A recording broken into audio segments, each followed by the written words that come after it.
السلام علیکم viewers, welcome to my YouTube channel me and my world. آج میں آپ سب کے لیے حضرت علی المرتضیٰ رضی اللہ تعالیٰ عنہ کی زندگی پر مبنی یہ ویڈیو لے کر آئی ہوں۔ اس ویڈیو کی طرف بڑھنے سے پہلے آپ سب سے گزارش ہے کہ میرا چینل سبسکرائب کریں، میری ویڈیو لائک کریں اور زیادہ سے زیادہ اپنے فیملی اور فرینڈس کے ساتھ شیئر کریں۔ شکریہ۔ اس ڈرامے میں خلیفہ راشد سیدنا علی المرتضیٰ رضی اللہ تعالیٰ عنہ، جنہوں نے اپنا سارا بچپن نبی کریم صلی اللہ علیہ وآلہ وسلم کے ہمراہ گزارا اور پھر مسلمانوں کے چوتھے خلیفہ راشد کی حیثیت سے 6 مشکل ترین سال گزار کر اس جہان فانی سے رخصت ہو گئے۔ ان کے بچپن سے لے کر خلافت تک کے حالات سے آپ لوگوں کو آج میں آگاہ کروں گی۔ امید ہے یہ ڈرامہ آپ کے علم میں اضافے کا باعث بنے گا۔ ارشاد نبوی ہے، اے علی، کیا تم اس پر راضی نہیں کہ تم میرے ساتھ وہی نسبت رکھو جو ہارون کو موسیٰ کے ساتھ تھی، البتہ میرے بعد کوئی نبی نہ ہوگا۔ صحابہ اکرام رضی اللہ تعالیٰ عنہ کی مثال روشن ستاروں کی سی ہے، جو کہ ہمیشہ روشن رہتے ہوئے اسلامی تعلیمات کو لوگوں میں پھیلاتے رہے اور اسلام کی خدمت میں اپنی تمام زندگی گزار کر اپنے خالق حقیقی سے جا ملے۔ ان تمام ستاروں میں سب سے زیادہ تابناک اور روشن ستارے وہ صحابہ اکرام ہیں جو کہ ہمارے پہلے 4 خلفائے راشدین بھی ہیں۔ عشرہ و مبشرہ میں بھی سب سے پہلے انہی 4 صحابہ اکرام کے نام ہیں جن کو دنیا میں ہی جنت الفردوس کی بشارت دے دی گئی۔ قرآن پاک میں بھی ان صحابہ اکرام رضی اللہ تعالیٰ عنہ کا درجہ سب سے بلند بتایا جنہوں نے اسلام لانے میں پہل کی، اللہ تبارک و تعالیٰ کے راستے میں ہجرت کی، کافروں سے جہاد کیا۔ سیدنا علی المرتضیٰ رضی اللہ تعالیٰ عنہ ایسے ہی صحابہ اکرام میں شامل ہیں۔ انہیں یہ شرف بھی حاصل ہے کہ وہ ایک بدری صحابی ہیں۔ اللہ تبارک و تعالیٰ نے بدری صحابہ اکرام کی تمام خطائیں معاف کر دیں۔ حضرت علی رضی اللہ تعالیٰ عنہ بیعت رضوان کرنے والے صحابہ اکرام میں بھی شامل تھے کہ جن کو اللہ تبارک و تعالیٰ نے واضح الفاظ میں اپنے راضی ہونے کی خوشخبری دی ہے، اور پھر حضرت علی المرتضیٰ رضی اللہ تعالیٰ عنہ کو شہادت جیسا رتبہ بھی نصیب ہوا۔ مسلمانوں کا ایمان ہے کہ راہ حق میں شہید جنت الفردوس کے حقدار ہیں۔ ان تمام خصوصیات کے علاوہ حضرت علی رضی اللہ تعالیٰ عنہ کی ایک خصوصیت یہ بھی ہے کہ نبی کریم صلی اللہ علیہ وآلہ وسلم نے اپنی پیاری بیٹی سیدہ فاطمہ رضی اللہ تعالیٰ عنہا آپ کے نکاح میں دیں۔ اس جلیل القدر ہستی کی زندگی کے اوراق آپ کے سامنے رکھتے ہیں۔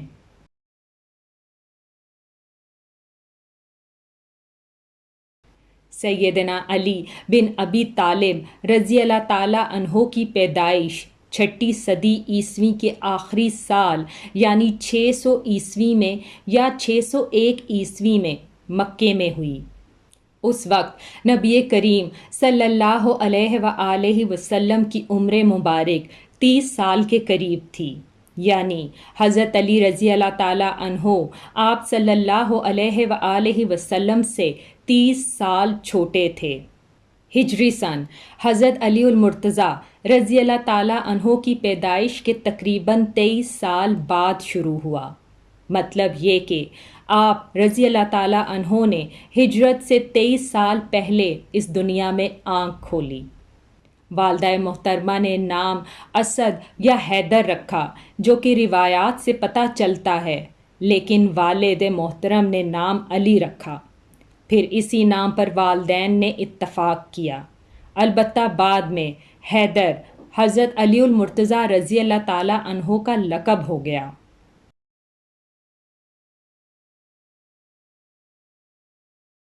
حضرت علی رضی اللہ تعالیٰ عنہ کی کنیتیں یہ تھیں: ابو الحسن، ابو تراب۔ ابو تراب کی کنیت نبی کریم صلی اللہ علیہ وآلہ وسلم نے عطا فرمائی تھی۔ آپ رضی اللہ تعالیٰ عنہ کے القاب ہیں اسد، مرتضیٰ حیدر۔ حضرت علی المرتضیٰ رضی اللہ تعالیٰ عنہ نبی کریم صلی اللہ علیہ وآلہ وسلم کے سگے چچا ابو طالب کے بیٹے تھے۔ ان کا خاندان وہی تھا جو کہ آپ صلی اللہ علیہ وآلہ وسلم کا تھا، اور یہ گھرانہ قریش میں بہترین مرتبے کا حامل تھا جو کہ بنو ہاشم کہلاتا تھا۔ گویا نبی کریم صلی اللہ علیہ وآلہ وسلم بھی ہاشمی تھے، اور سیدنا علی المرتضیٰ رضی اللہ تعالیٰ عنہ بھی ہاشمی ہی تھے۔ سیدنا حضرت علی رضی اللہ تعالیٰ عنہ کے والد محترم کا نام عبد مناف تھا، لیکن وہ اپنی کنیت ابو طالب سے مشہور تھے۔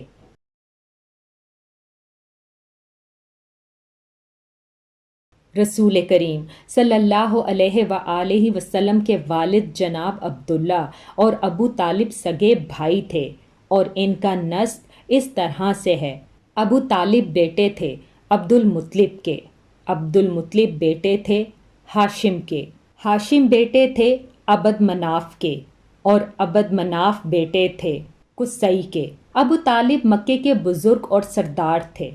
رسول کریم صلی اللہ علیہ وآلہ وسلم اپنے چچا ابو طالب کے لاڈلے تھے۔ آپ کے چچا آپ کو اپنی اولاد کی طرح چاہتے تھے۔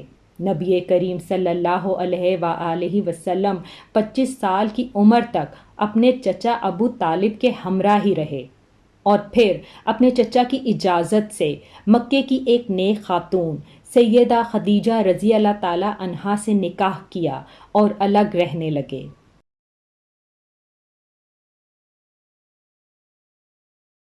جب نبی کریم صلی اللہ علیہ وآلہ وسلم پر وحی کا نزول ہوا تو آپ صلی اللہ علیہ وآلہ وسلم کی زوجہ محترمہ حضرت خدیجہ رضی اللہ تعالی عنہا حضرت علی رضی اللہ تعالی عنہ کو ان کے چچا ورقہ بن نوفل کے پاس جلدی آنے کا پیغام دے کر بھجواتی ہیں۔ چچا پیغام ملتے ہی پریشانی کا اظہار کرتے ہیں اور کہتے ہیں کہ اگر اس پہر مجھے ختیجہ نے بلوایا ہے تو یقیناً کوئی اہم مقصد ہوگا۔ وہ گھر تشریف لاتے ہیں جہاں وحی کا پتہ چلتا ہے۔ چچا فرماتے ہیں جو بھی پیغام حق لایا اس کو بہت سختیاں جھیلنی پڑیں، بس میں دعا گو ہوں کہ زندہ رہوں اور اس وقت تک جب تک یہ لوگ تمہارے سخت دشمن نہ ہو جائیں۔ جب حضرت علی رضی اللہ تعالیٰ عنہ اپنے چچا ورقہ بن نوفل کو ان کے گھر تک چھوڑنے کے لیے ان کے ہمراہ ہوتے ہیں تو چچا حضرت علی رضی اللہ تعالیٰ عنہ کو نصیحت فرماتے ہیں کہ اپنے چچا زاد کو تنہا کبھی نہ چھوڑنا۔ وہ سچ کا پیغام لائے ہیں، وہ پیغام کہ زمینوں اور آسمانوں کے رب کی طرف سے آیا ہے۔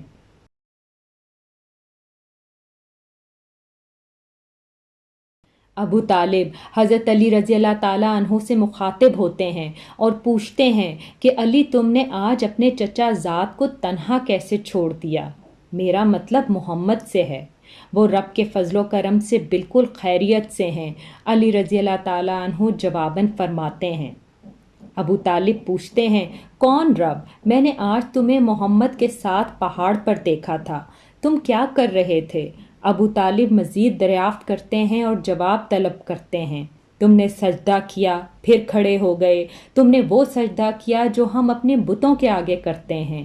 آج تک میں نے تمہیں اور محمد کو بتوں کی پوجا کرتے نہیں دیکھا جن کی پوجا ہم کرتے ہیں۔ حضرت علی رضی اللہ تعالیٰ عنہ بچپن سے ہی بے حد ذہین تھے۔ نہایت ادب و احترام سے جواباً فرماتے ہیں جو آپ نے دیکھی وہ نماز تھی، ہم نماز ادا کر رہے تھے جس کا حکم اللہ تبارک و تعالیٰ نے وحی کے ذریعے بھیجا۔ نبی کیا مطلب تمہارا علی؟ ابو طالب پوچھتے ہیں۔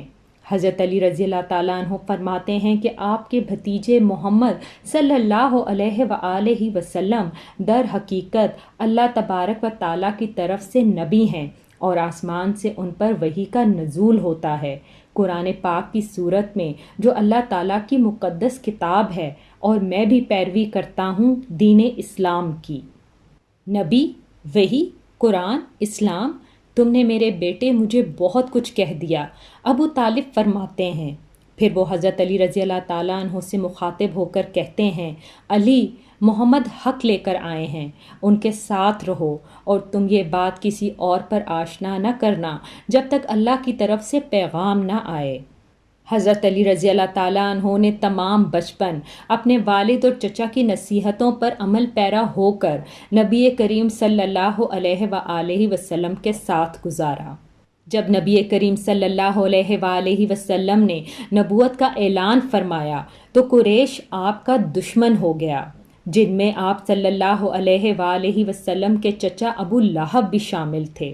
جب لوگوں کی دشمنی حد سے بڑھ گئی تو ابو طالب آپ کی حمایت میں اٹھ کھڑے ہوئے اور لوگوں سے خطاب کیا کہ اے قریش کے لوگوں، کیا تم نے میرے بھتیجے محبت کے بارے میں سنا، جنہیں تم لوگوں نے ہی صادق اور امین کے القابات دیے ہیں؟ وہ جو بھی تمہیں کہیں کیا تم لوگ اس پر یقین کرو گے؟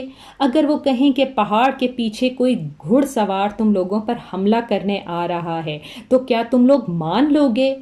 لوگ آپس میں سرگوشیاں کرتے ہیں اور جواباً کہتے ہیں کہ یقیناً ہم محمد کی بات پر یقین کریں گے۔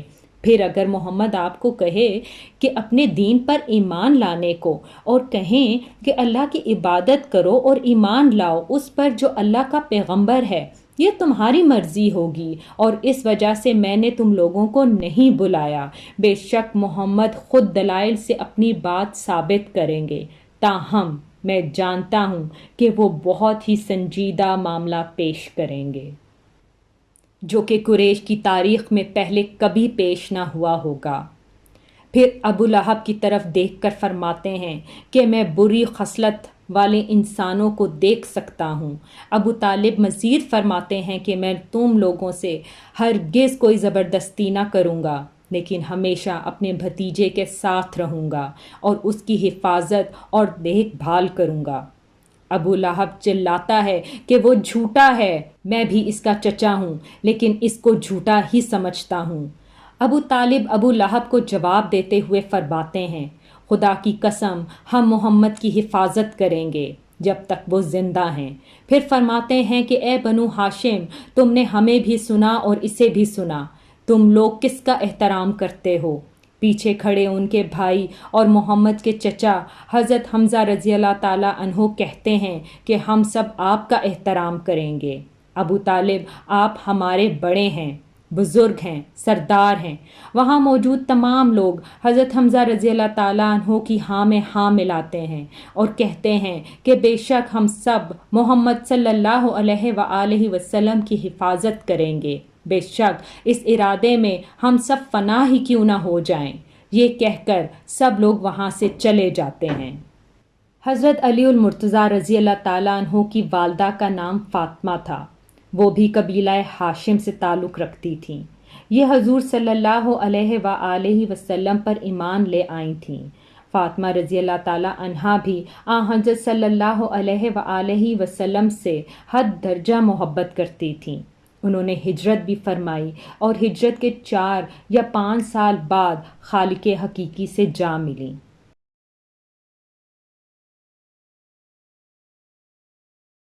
سیدنا علی المرتضیٰ رضی اللہ تعالیٰ عنہ 5 سال کے تھے کہ ملک میں قحط پڑ گیا۔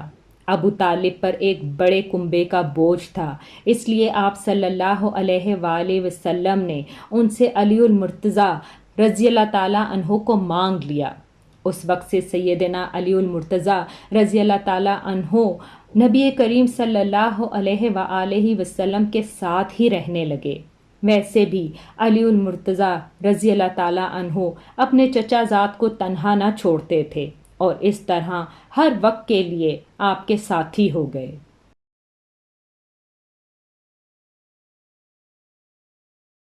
سیدہ خدیجہ رضی اللہ تعالیٰ عنہا نے ان کی تعلیم و تربیت میں حضرت صلی اللہ علیہ وآلہ وسلم کا بھرپور ساتھ دیا۔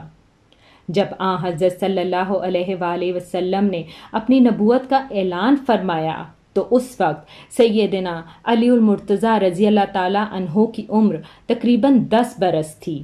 رسول اللہ صلی اللہ علیہ وآلہ وسلم کی دعوت اسلام پر علی المرتضیٰ رضی اللہ تعالیٰ عنہ نے لمحہ بھر تاخیر کیے بغیر اسلام قبول کر لیا۔ اس طرح بچوں میں سب سے پہلے انہی کو اسلام کی دولت نصیب ہوئی، اب وہ بھی آپ صلی اللہ علیہ وآلہ وسلم کے ساتھ عبادت کرتے۔ حضرت علی رضی اللہ تعالیٰ عنہ بچپن سے ہی فہیم اور نیک تھے، بتوں سے نفرت کرتے تھے۔ حضرت صلی اللہ علیہ وآلہ وسلم کی تعلیم و تربیت سے علی المرتضیٰ رضی اللہ تعالیٰ عنہ علم کا سمندر بن گئے۔ لڑکپن سے ہی لکھنا پڑھنا سیکھ لیا، اس زمانے میں یہ بہت بڑا اعزاز مانا جاتا تھا۔ بچپن سے ہی جنگی تربیت حاصل کی اور ایک بہترین جنگجو بن گئے۔ سپہ سالاری کے تمام گر آپ رضی اللہ تعالیٰ عنہ نے سیکھے اور جنگوں میں دشمنوں کو ناک چنے چبوائے۔ قریش کے مشہور کھیل کشتی میں کوئی بھی حضرت علی رضی اللہ تعالیٰ عنہ سے سبقت نہیں لے جا سکا۔ والد کی وفات کے بعد صرف 3 برس مکہ مکرمہ میں رہے۔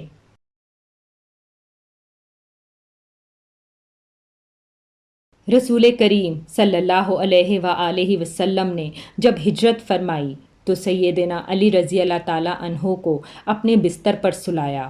لوگوں کی جو امانتیں رسول کریم کے پاس تھیں، ہجرت سے پہلے آپ نے علی کو ان امانتوں کا امین مقرر فرمایا اور نصیحت فرمائی کہ یہ امانتیں ان کے مالکوں کو سونپ کر مدینہ ہجرت کرنا۔ کافروں نے منصوبہ بندی کی کہ صبح ہوتے ہی نعوذ باللہ حضرت صلی اللہ علیہ وآلہ وسلم کو قتل کر دیں گے، اور ان کے گھر کا محاصرہ کر لیا۔ لیکن صبح جب حضرت علی المرتضیٰ رضی اللہ تعالیٰ عنہ کو گھر میں پایا تو دنگ رہ گئے۔ انہوں نے حضرت علی رضی اللہ تعالیٰ عنہ کو پکڑ لیا اور سختی سے پوچھا کہ بتاؤ تمہارا چچا ذات کہاں ہے؟ اس پر سیدنا علی رضی اللہ تعالیٰ عنہ نے جواباً فرمایا، مجھے کچھ معلوم نہیں کہ وہ کہاں ہیں۔ یہ جواب سن کر وہ بہت جھنجھلائے اور ڈانٹ ڈپٹ کی اور پھر اپنے ہمراہ لے گئے، ایک جگہ قید کر دیا۔ لیکن جب حضرت علی رضی اللہ تعالیٰ عنہ سے کچھ دریافت نہیں کر سکے تو انہیں چھوڑ دیا۔ حضرت علی رضی اللہ تعالیٰ عنہ نے جلد از جلد امانتیں ان کے مالکوں کو لوٹائیں اور مدینہ منورہ کی طرف ہجرت فرمائی اور حضرت صلی اللہ علیہ وآلہ وسلم کی خدمت میں حاضر ہوئے۔ اس وقت حضرت صلی اللہ علیہ وآلہ وسلم قباء میں تشریف فرما تھے۔ سیدنا علی رضی اللہ تعالیٰ عنہ اپنے چچا ذات سے بے پناہ محبت کرتے تھے اور ان سے ملنے کے لیے مکہ مکرمہ سے مدینہ منورہ کا سفر پیدل طے کیا۔ یہ 350 میل کا سفر ہے جو کہ انتہائی مشکل اور تکلیف دہ تھا۔ قباء پہنچے تو پاؤں چھالوں سے زخمی تھے۔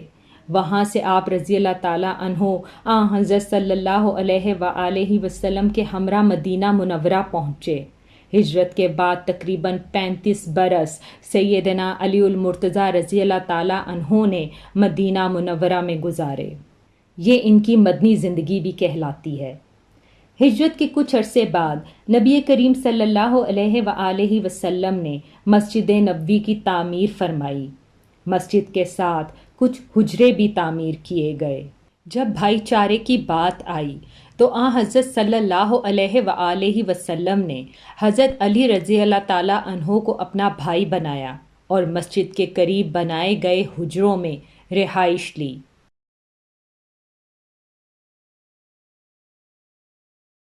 ہجرت کے دوسرے سال حضرت صلی اللہ علیہ وآلہ وسلم نے اپنی پیاری اور لاڈلی بیٹی حضرت فاطمہ رضی اللہ تعالیٰ عنہا کی شادی حضرت علی رضی اللہ تعالیٰ عنہ سے فرمائی۔ اس وقت حضرت علی رضی اللہ تعالیٰ عنہ کے پاس اپنی زرہ اور گھوڑے کے سوا کچھ بھی نہ تھا۔ حضرت علی رضی اللہ تعالیٰ عنہ نے اپنی زرہ حضرت عثمان غنی رضی اللہ تعالیٰ عنہ کے ہاتھ 480 درہم میں فروخت کر دی۔ شادی کے وقت حضرت عثمان غنی رضی اللہ تعالیٰ عنہ نے وہی زرہ شادی کے تحفے کے طور پر حضرت علی رضی اللہ تعالیٰ عنہ کو واپس لوٹا دی۔ اس رقم سے حضرت علی رضی اللہ تعالیٰ عنہ نے شادی کا سامان خریدا اور کچھ رقم گھر کے خرچے کی نیت سے رکھ لی۔ نبی کریم صلی اللہ علیہ وآلہ وسلم نے تمام صحابہ کرام رضی اللہ تعالیٰ عنہ کو دعوت دی اور سب کی موجودگی میں حضرت علی رضی اللہ تعالیٰ عنہ اور حضرت فاطمہ رضی اللہ تعالیٰ عنہا کا نکاح پڑھوایا۔ رخصتی چند ماہ بعد ہوئی۔ کچھ رقم سے حضرت علی رضی اللہ تعالیٰ عنہ نے دعوت ولیمہ کا اہتمام فرمایا اور شادی کی سنت پوری فرمائی۔ اس دعوت میں کھجوریں، پنیر، جو کی روٹی اور روایتی شوربہ تھا۔ رخصت کے وقت حضرت صلی اللہ علیہ وآلہ وسلم نے اپنی بیٹی حضرت فاطمہ رضی اللہ تعالیٰ عنہ کو چارپائی، بستر، چمڑے کا تکیہ جس میں کھجور کی چھال بھری تھی، مشکیزہ، 2 گھڑے، چکی، پیالہ اور 2 چادریں دیں۔ شادی کے بعد حضرت صلی اللہ علیہ وآلہ وسلم حضرت علی رضی اللہ تعالیٰ عنہ اور حضرت فاطمہ رضی اللہ تعالیٰ عنہا کے گھر تشریف لے گئے۔ پہلے دروازے پر دستک دی اور اجازت لے کے گھر میں داخل ہوئے۔ مٹی کے پیالے میں پانی لے کر دونوں ہاتھ اس میں ڈالے، اللہ کا کلام پڑھا اور پانی ان دونوں پر چھڑکا اور فرمایا کہ بیٹی فاطمہ، میں نے تمہاری شادی اپنے خاندان کے بہترین شخص سے کی ہے اور ان کے حق میں دعا فرمائی۔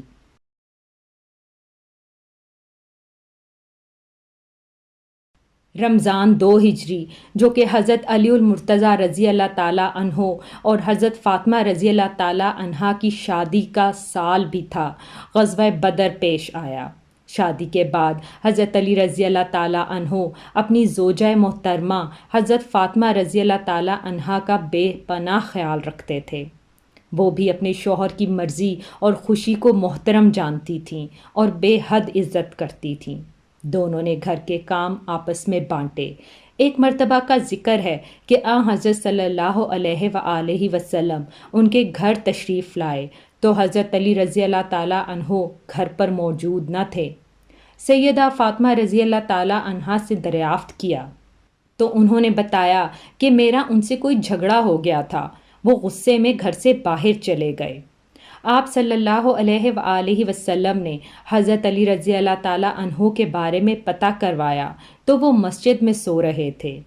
آپ صلی اللہ علیہ وآلہ وسلم ان سے ملنے مسجد تشریف لے گئے۔ حضرت علی رضی اللہ تعالیٰ عنہ سوئے ہوئے تھے اور ان کی چادر پہلو سے سرک گئی تھی اور مٹی ان کے جسم سے لگ گئی تھی۔ آپ صلی اللہ علیہ وآلہ وسلم گرد صاف کرنے لگے اور فرمایا، ابو تراب اٹھو، اور اس وقت سے حضرت علی رضی اللہ تعالیٰ عنہ کا لقب ابو تراب مشہور ہو گیا۔ تراب کا معنی مٹی ہے، یعنی مٹی والا۔ کوئی انہیں ابو تراب کہہ کر پکارتا تو حضرت علی رضی اللہ تعالیٰ عنہ بے پناہ خوش ہوتے۔ حضرت علی رضی اللہ تعالیٰ عنہ کو دنیاوی سامان اور مال و دولت سے رتی برابر محبت نہ تھی۔ آپ نے بہت عاجزانہ زندگی گزاری، محنت مزدوری کر کے روزی کماتے، روکھی سوکھی کھا کر بھی اللہ کا شکر ادا کرتے۔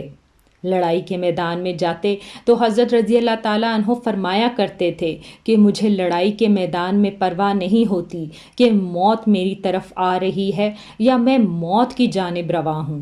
اسی دلیری کی وجہ سے آپ رضی اللہ تعالیٰ عنہ لقب اسد اللہ سے مشہور ہوئے۔ غزوہ بدر میں حضرت علی رضی اللہ تعالیٰ عنہ بھی شریک ہوئے۔ ان کے ہاتھ میں ایک جھنڈا تھا۔ دونوں لشکر آمنے سامنے ہوئے تو کافروں کے لشکر سے عتبہ، شیبہ اور ولید میدان میں اترے اور مسلمانوں کو مقابلے کے لیے للکارا۔ مسلمانوں کی طرف سے 3 انصاری جوان، اوف، معوذ اور عبداللہ بن رواح رضی اللہ تعالیٰ عنہ میدان میں ان کے مقابل آ گئے، لیکن ان تینوں کو دیکھ کر لڑنا کافروں نے اپنی شان کے خلاف سمجھا۔ عتبہ نے پکار کر کہا، اے محمد، یہ لوگ ہمارے جوڑ کے نہیں ہیں، ہماری اپنی قوم کے لوگوں کو ہمارے مقابلے پر بھیجو۔ اس پر رسول کریم صلی اللہ علیہ وآلہ وسلم نے سیدنا علی رضی اللہ تعالیٰ عنہ، سیدنا حمزہ رضی اللہ تعالیٰ عنہ اور سیدنا عبیدہ بن حارث رضی اللہ تعالیٰ عنہ کو حکم دیا کہ آگے بڑھیں اور ان تینوں کا مقابلہ کریں۔ تینوں بہادر فوراً آگے بڑھے۔ اس وقت سیدنا علی رضی اللہ تعالیٰ عنہ نے سر پر سفید صوف کا ترا لگا رکھا تھا۔ ان کا سامنا ولید سے ہوا۔ سیدنا حمزہ رضی اللہ تعالیٰ عنہ کا عتبہ سے ہوا اور سیدنا عبیدہ رضی اللہ تعالیٰ عنہ کا سامنا شیبہ سے ہوا۔ ولید اور عتبہ دونوں سیدنا علی رضی اللہ تعالیٰ عنہ اور سیدنا حمزہ رضی اللہ تعالیٰ عنہ کے ہاتھوں موت کے گھاٹ اتر گئے، لیکن عبیدہ رضی اللہ تعالیٰ عنہ شیبہ کے ہاتھوں زخمی ہوئے۔ حضرت علی رضی اللہ تعالیٰ عنہ شیبہ پر جھپٹے اور ایک ہی وار میں اس کا کام تمام کر دیا۔ حضرت علی رضی اللہ تعالیٰ عنہ بے حد بہادر جنگجو تھے، دشمنوں کا کام تمام کرنے میں زیادہ وقت نہ لیتے تھے۔ زخمی عبیدہ رضی اللہ تعالیٰ عنہ کو میدان سے اٹھایا، اس کے بعد عام لڑائی کی شروعات ہوئی اور حضرت علی رضی اللہ تعالیٰ عنہ اتنے پرجوش انداز میں لڑے کہ جس طرف رخ کیا کافروں کی صفیں کاٹ کر رکھ دیں۔ دوسرے مسلمان بھی بہت بہادری سے لڑے اور کافروں کو شکست فاش کا سامنا ہوا۔ کافروں کے بڑے بڑے سردار اس لڑائی میں مارے گئے، یہاں تک کہ ابو جہل بھی جہنم رسید ہوا۔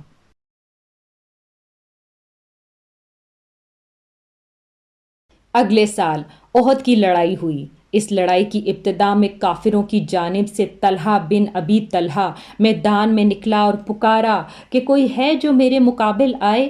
یہ سن کر سیدنا علی رضی اللہ تعالیٰ عنہ دوڑ کر اس کے مقابلے پر آئے اور ایک ہی وار میں اسے ڈھیر کر دیا۔ پھر طلحہ کا ایک بھائی ابو سعید نکلا۔ سیدنا علی رضی اللہ تعالیٰ عنہ نے اس پر بھی تلوار کا ایک ہی وار کیا اور وہ زمین پر گر پڑا اور سعد بن ابی وقاص رضی اللہ تعالیٰ عنہ کے ہاتھوں مارا گیا۔ پھر کافروں کے لشکر سے ان کا سب سے بڑا بہادر ارطاق نکلا۔ اسے اپنی طاقت پر بہت گھمنڈ تھا۔ اس نے للکار کر کہا کہ کوئی ہے جو میرے مقابلے میں آئے۔ علی المرتضیٰ رضی اللہ تعالیٰ عنہ آگے بڑھے اور دیکھتے ہی دیکھتے اس کا کام تمام کر دیا۔ پھر جب عام لڑائی شروع ہوئی تو سیدنا علی رضی اللہ تعالیٰ عنہ اور سیدنا حمزہ رضی اللہ تعالیٰ عنہ کافروں کی صفوں میں دور تک گھس گئے اور اس قدر تیزی اور پھرتی سے ان کا مقابلہ کیا کہ کافروں کے پاؤں اکھڑ گئے۔ پھر درے کے دستے کی اپنی جگہ سے ہٹ جانے پر جب اس طرف سے کافروں نے مسلمان پر پلٹ وار کیا تو چند بہادر نبی کریم صلی اللہ علیہ وآلہ وسلم کے ساتھ میدان جنگ میں جم کر کھڑے رہے۔ ان میں حضرت علی رضی اللہ تعالیٰ عنہ بھی شامل تھے۔ کافروں نے آپ پر تیروں کی بوچھاڑ کر دی، بار بار آپ پر حملہ آور ہوئے، لیکن ان صحابہ اکرام نے انہیں ہر بار مات دی اور پیچھے ہٹنے پر مجبور کیا۔ آخر کار مسلمان پھر سے جمع ہوئے اور کافروں کو شکست دی۔ اس لڑائی میں حضرت صلی اللہ علیہ وآلہ وسلم کے چچا سیدنا حمزہ رضی اللہ تعالیٰ عنہ بھی شہید ہوئے۔ اس دن سیدنا علی رضی اللہ تعالیٰ عنہ کے ہاتھوں کئی کافر اس جہان سے رخصت ہو کے جہنم پہنچے۔ اس مہم کے شروع ہونے سے آخر تک سیدنا علی آپ صلی اللہ علیہ وآلہ وسلم کے ساتھ ہی رہے۔ غزوہ خندق میں عرب کے نامی گرامی بہادر عبد ود نے جب خندق پار کر لی تو سیدنا علی المرتضیٰ رضی اللہ تعالیٰ عنہ اس کے مقابلے میں آئے۔ وہ بہت نڈر سمجھا جاتا تھا۔ اس کے بارے میں مشہور تھا کہ وہ 1000 جنگجوؤں کے برابر ہے۔ اس لیے آپ صلی اللہ علیہ وآلہ وسلم نے حضرت علی رضی اللہ تعالیٰ عنہ سے فرمایا، علی تم بیٹھ جاؤ، اور فرمایا کہ یہ عبد ود ہے۔ عبد ود نے پھر للکارا، سیدنا علی پھر اٹھے۔ آپ صلی اللہ علیہ وآلہ وسلم نے اس مرتبہ بھی سیدنا علی کو روک لیا۔ تیسری مرتبہ پھر عبد ود نے مسلمانوں کو للکارا۔ اس بار سیدنا علی رضی اللہ تعالیٰ عنہ نے عرض کیا، اے رسول اللہ صلی اللہ علیہ وآلہ وسلم، میں جانتا ہوں کہ یہ عبد ود ہے۔ آپ صلی اللہ علیہ وآلہ وسلم مجھے اس سے مقابلے کی اجازت فرمائیں۔ اس دفعہ حضور اکرم صلی اللہ علیہ وآلہ وسلم نے اجازت دے دی۔ اپنی تلوار حضرت علی رضی اللہ تعالیٰ عنہ کو عنایت فرمائی۔ اپنے پاک ہاتھوں سے حضرت علی رضی اللہ تعالیٰ عنہ کے سر پر پگڑی باندھی۔ علی المرتضیٰ رضی اللہ تعالیٰ عنہ دوڑتے ہوئے مقابلے کی غرض سے گئے اور عبد ود سے فرمایا، میں نے سنا ہے کہ تم نے لوگوں سے کہہ رکھا ہے کہ جس شخص نے میرے سامنے 3 باتیں پیش کیں، میں نے ان میں سے ایک کو ہمیشہ مانا۔ اس نے جواباً کہا کہ بالکل ٹھیک سنا ہے۔ اس پر سیدنا علی رضی اللہ تعالیٰ عنہ نے اس سے فرمایا، تب پھر میں بھی 3 باتیں پیش کروں گا۔ پہلی، تم اسلام قبول کر لو۔ اس نے انکار کیا۔ دوسری، مسلمانوں سے مت لڑو اور واپس چلے جاؤ۔ اس نے اس سے بھی انکار کیا۔ تب حضرت علی رضی اللہ تعالیٰ عنہ نے گرج کر فرمایا، تب پھر آ اور مجھ سے مقابلہ کر۔ عبد ود یہ سن کر ہنس پڑا، کہنے لگا میں یہ کبھی سوچ بھی نہیں سکتا تھا کہ عرب میں کبھی کوئی مجھ سے لڑنے کی جرت دکھا سکتا ہے۔ یہ کہہ کر وہ گھوڑے سے اترا اور مزید بولا، تم کون ہو؟ سیدنا علی المرتضیٰ رضی اللہ تعالیٰ عنہ نے جواباً فرمایا، میرا نام علی بن ابی طالب ہے۔ عبد ود یہ سن کر بولا، تمہارے والد میرے دوست تھے، اس لیے میں تم سے لڑنا نہیں چاہتا۔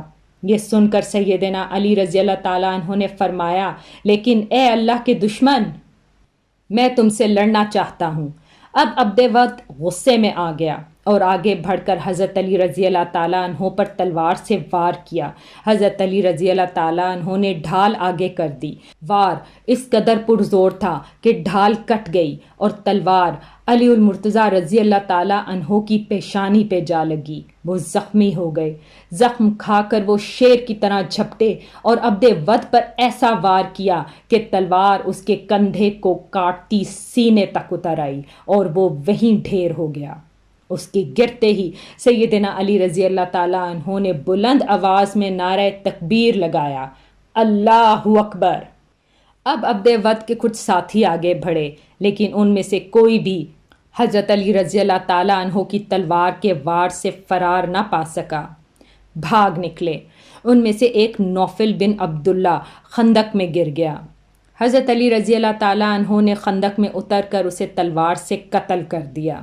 رسول اللہ صلی اللہ علیہ وآلہ وسلم نے بنو قریظہ کی طرف کوچ کا ارادہ کیا تو سیدنا علی رضی اللہ تعالیٰ عنہ کو فوج کا جھنڈا دے کر آگے روانہ فرمایا۔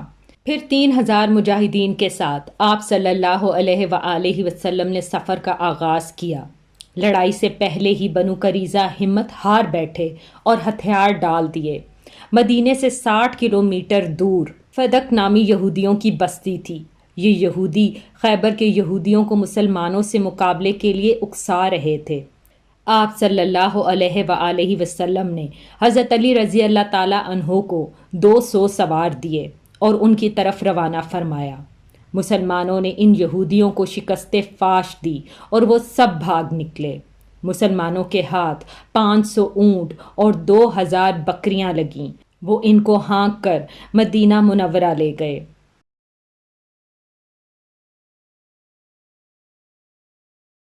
بیعت رضوان میں بھی سیدنا علی رضی اللہ تعالیٰ عنہ ہمراہ تھے۔ صلح نامہ لکھنے کا کام بھی حضرت علی رضی اللہ تعالیٰ عنہ کے ذمے تھا۔ انہوں نے شروع میں بسم اللہ الرحمن الرحیم تحریر کیا تو قریش کے ایک نمائندے نے اس پر اعتراض کیا اور کہا ہم رحمان کو نہیں مانتے، لہٰذا یہ درج کیا، بسمک اللہم۔ رسول اللہ صلی اللہ علیہ وآلہ وسلم کی ہدایت پر حضرت علی رضی اللہ تعالیٰ عنہ نے یہ بھی لکھا۔ اب آپ صلی اللہ علیہ وآلہ وسلم نے اس سے فرمایا، لکھو یہ وہ شرائط ہیں جو محمد رسول اللہ نے قریش سے طے کی ہیں۔ رسول اللہ صلی اللہ علیہ وآلہ وسلم کی ہدایت پر سیدنا علی رضی اللہ تعالیٰ عنہ نے یہی لکھا۔ اب حضرت صلی اللہ علیہ وآلہ وسلم نے حضرت علی رضی اللہ تعالیٰ عنہ سے فرمایا، لکھو یہ وہ شرائط ہیں جو محمد رسول اللہ نے قریش سے طے کی ہیں۔ حضرت علی رضی اللہ تعالیٰ عنہ نے تحریر فرمایا تو قریش کے نمائندے سہیل بن عمر نے کہا کہ جب ہم آپ کو اللہ کا رسول نہیں مانتے تو یہ بھی صلح نامے میں درج نہیں ہونا چاہیے، لہٰذا آپ محمد بن عبداللہ لکھوائیے۔ اس پر آپ صلی اللہ علیہ وآلہ وسلم نے فرمایا، بے شک میں رسول اللہ ہوں، لیکن علی یہاں لکھ دو محمد بن عبداللہ۔ یہ سن کر حضرت علی رضی اللہ تعالیٰ عنہ نے فرمایا، اے رسول اللہ، مجھ میں تو یہ ہمت نہیں ہے کہ میں اپنے ہاتھ سے رسول اللہ کی تحریر مٹا سکوں۔ ان کی یہ بات سن کر رسول کریم صلی اللہ علیہ وآلہ وسلم نے اپنے دستے مبارک سے رسول اللہ کی الفاظ مٹا دیے۔ اس کے بعد حضرت علی رضی اللہ تعالیٰ عنہ نے باقی معاہدہ تحریر کیا۔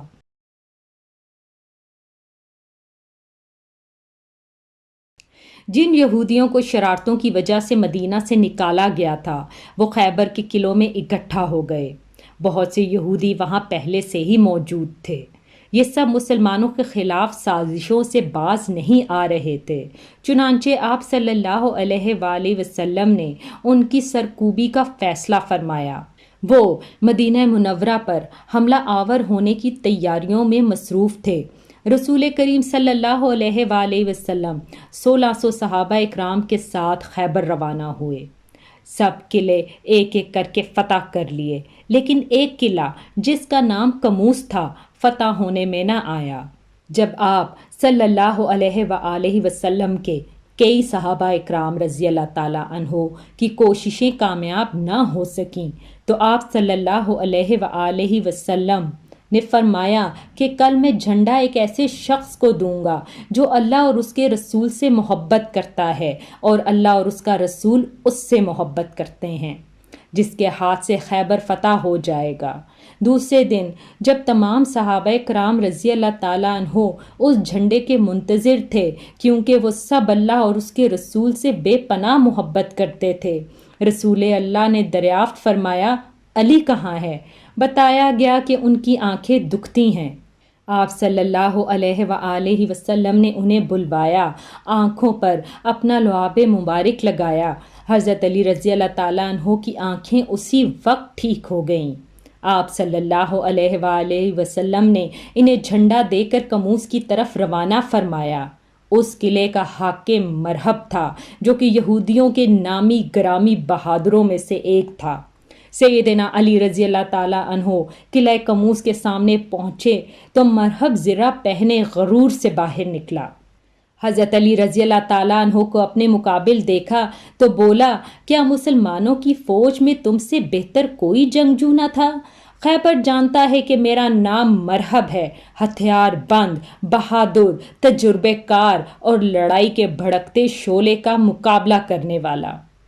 سیدنا علی المرتضیٰ رضی اللہ تعالیٰ عنہ نے یہ سن کر جواب دیا کہ میں وہ شخص ہوں جس کا نام اس کی ماں نے حیدر رکھا، جنگل کے شیر کی طرح ہیبت ناک اور نڈر، اور میں دشمنوں کو آنکھ جھپکنے میں قتل کر دیتا ہوں۔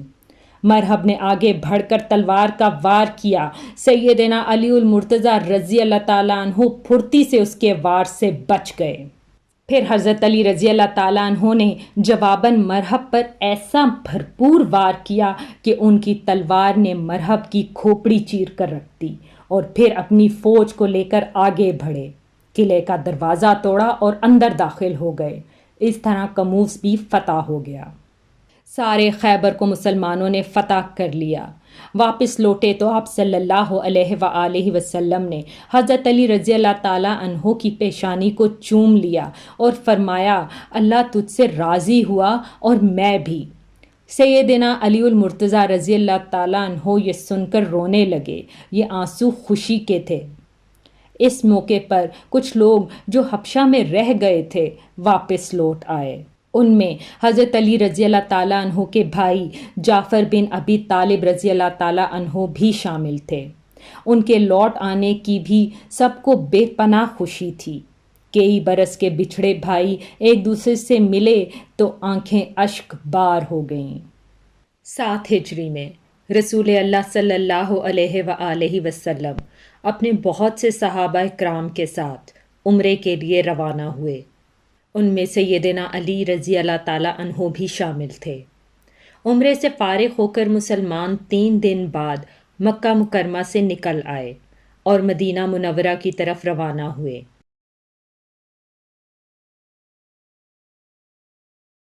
غزوہ موتہ میں آپ رضی اللہ تعالیٰ عنہ کے بھائی جعفر بن ابی طالب رضی اللہ تعالیٰ عنہ کو شہادت نصیب ہوئی تو سیدنا علی المرتضیٰ رضی اللہ تعالیٰ عنہ صدمے سے نڈھال ہو گئے۔ نبی کریم صلی اللہ علیہ وآلہ وسلم نے حضرت علی رضی اللہ تعالیٰ عنہ کو دلاسا دیا۔ بھائی کی شہادت کے بعد ان کے بچوں کی پرورش سیدنا علی رضی اللہ تعالیٰ عنہ نے خود کی۔ ان کے بیٹے عبداللہ رضی اللہ تعالیٰ عنہ جوان ہوئے تو سیدنا علی رضی اللہ تعالیٰ عنہ نے اپنی پیاری بیٹی زینب رضی اللہ تعالیٰ عنہ کی شادی ان سے کر دی۔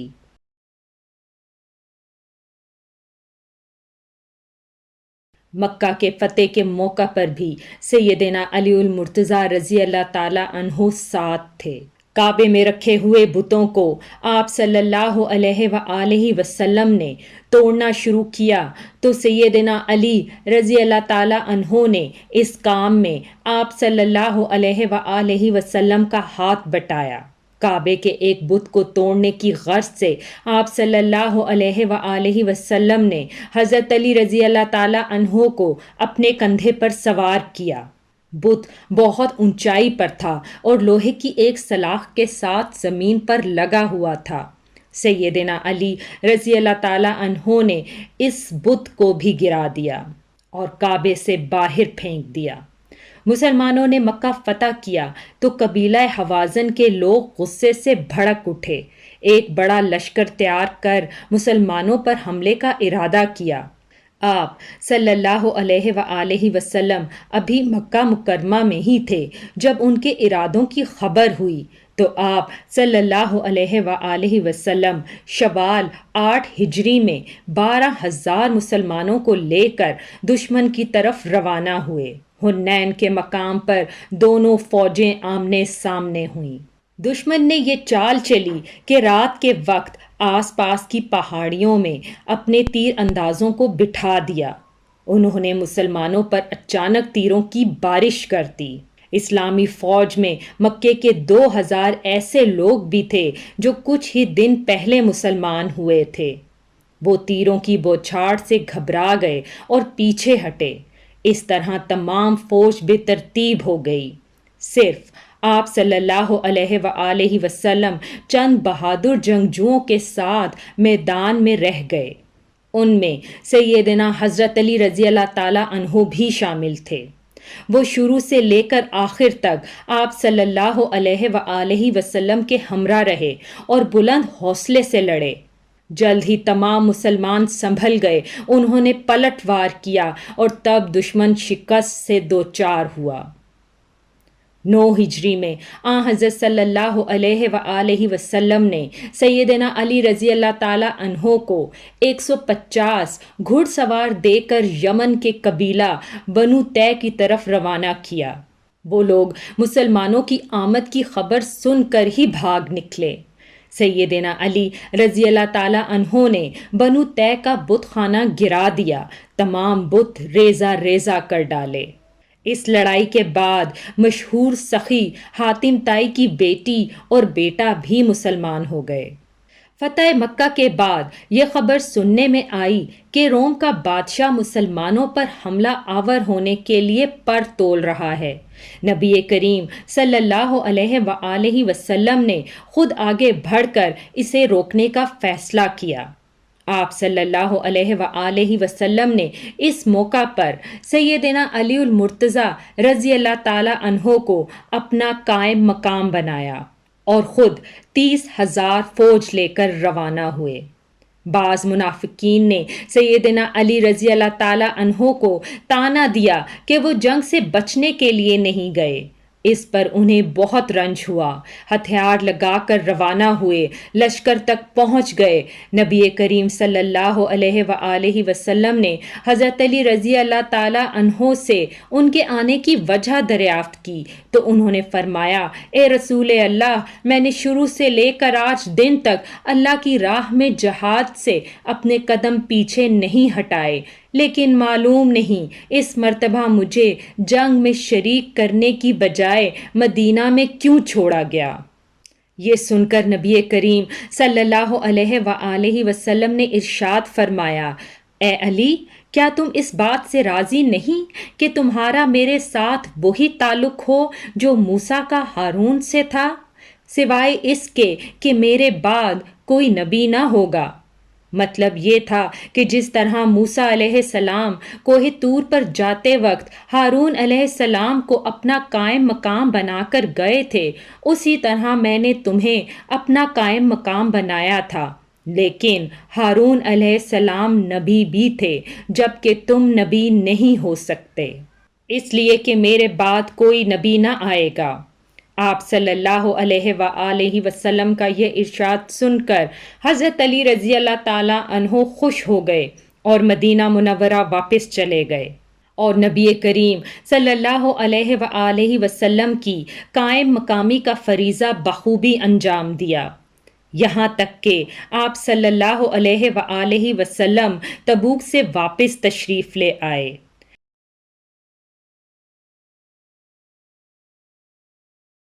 مکہ مکرمہ کی فتح کے بعد نبی کریم صلی اللہ علیہ وآلہ وسلم نے سیدنا خالد بن ولید رضی اللہ تعالی عنہ کو حکم دیا کہ وہ یمن جا کر قبیلہ ہمدان کو اسلام کی دعوت دیں۔ وہ گئے، بہت کوششیں کیں، لیکن قبیلہ ہمدان کے رہائشیوں نے اسلام قبول کرنے سے انکار کر دیا۔ اب آپ صلی اللہ علیہ وآلہ وسلم نے حضرت علی رضی اللہ تعالی عنہ کو اس ذمہ داری کے ساتھ قبیلہ ہمدان بھیجا۔ آپ صلی اللہ علیہ وآلہ وسلم نے قبیلہ ہمدان کے نام ایک خط بھی دیا۔ علی المرتضیٰ رضی اللہ تعالی عنہ نے وہ خط قبیلے والوں کو سنایا اور ان سب کو اسلام کی دعوت دی۔ اس خط کے الفاظ کا اثر قبیلہ والوں پر بے پناہ ہوا۔ پھر سیدنا علی رضی اللہ تعالی عنہ نے جو ان کے سامنے واعظ کیا وہ بھی بہت ہی پر اثر تھا، چنانچہ ان لوگوں نے اسلام قبول کر لیا۔ سیدنا علی رضی اللہ تعالی عنہ نے یہ خوشخبری آپ صلی اللہ علیہ وآلہ وسلم کو بھیجی۔ نبی کریم صلی اللہ علیہ وآلہ وسلم نے سجدہ شکر ادا فرمایا اور فرمایا، ہمدان کے لوگوں پر سلامتی ہو، ہمدان کے لوگوں پر سلامتی ہو۔ ہجرت کے 10ویں سال نبی کریم صلی اللہ علیہ وآلہ وسلم نے علی المرتضیٰ رضی اللہ تعالی عنہ کو ایک اور قبیلے مزہج کی طرف روانہ کیا تاکہ ان سب کو بھی اسلام کی دعوت دی جائے۔ آپ صلی اللہ علیہ وآلہ وسلم نے ہدایت فرمائی کہ اس وقت تک تلوار نہ اٹھائی جائے جب تک تم پر کوئی حملہ آور نہ ہو۔ سیدنا علی رضی اللہ تعالی عنہ 300 سواروں کے ساتھ مزہج کے علاقے میں پہنچے۔ وہ لوگ لڑنے پر تلے ہوئے تھے، چنانچہ زبردست لڑائی پیش آئی۔ آخر وہ تمام لوگ بھاگ نکلے۔ اس کے بعد قبیلہ مزہج کے سردار اور بہت سے دوسرے لوگ خود حضرت علی رضی اللہ تعالی عنہ کی خدمت میں حاضر ہوئے اور مسلمان ہو گئے۔ نبی کریم صلی اللہ علیہ وآلہ وسلم نے سیدنا علی رضی اللہ تعالی عنہ کو قبیلہ مزہج کا قاضی بھی مقرر فرمایا۔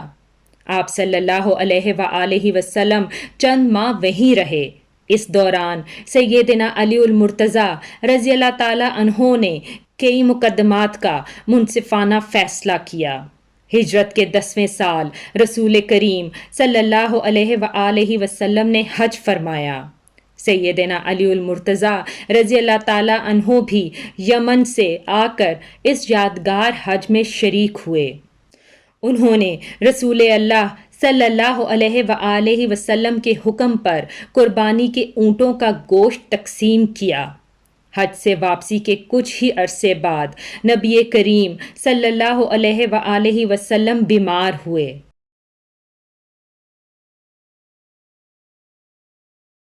ہجرت کے 11ویں سال حضرت صلی اللہ علیہ وآلہ وسلم اس جہان فانی سے تشریف لے گئے۔ یہ صدمہ حضرت علی رضی اللہ تعالیٰ عنہ کی زندگی کا سب سے بڑا صدمہ تھا۔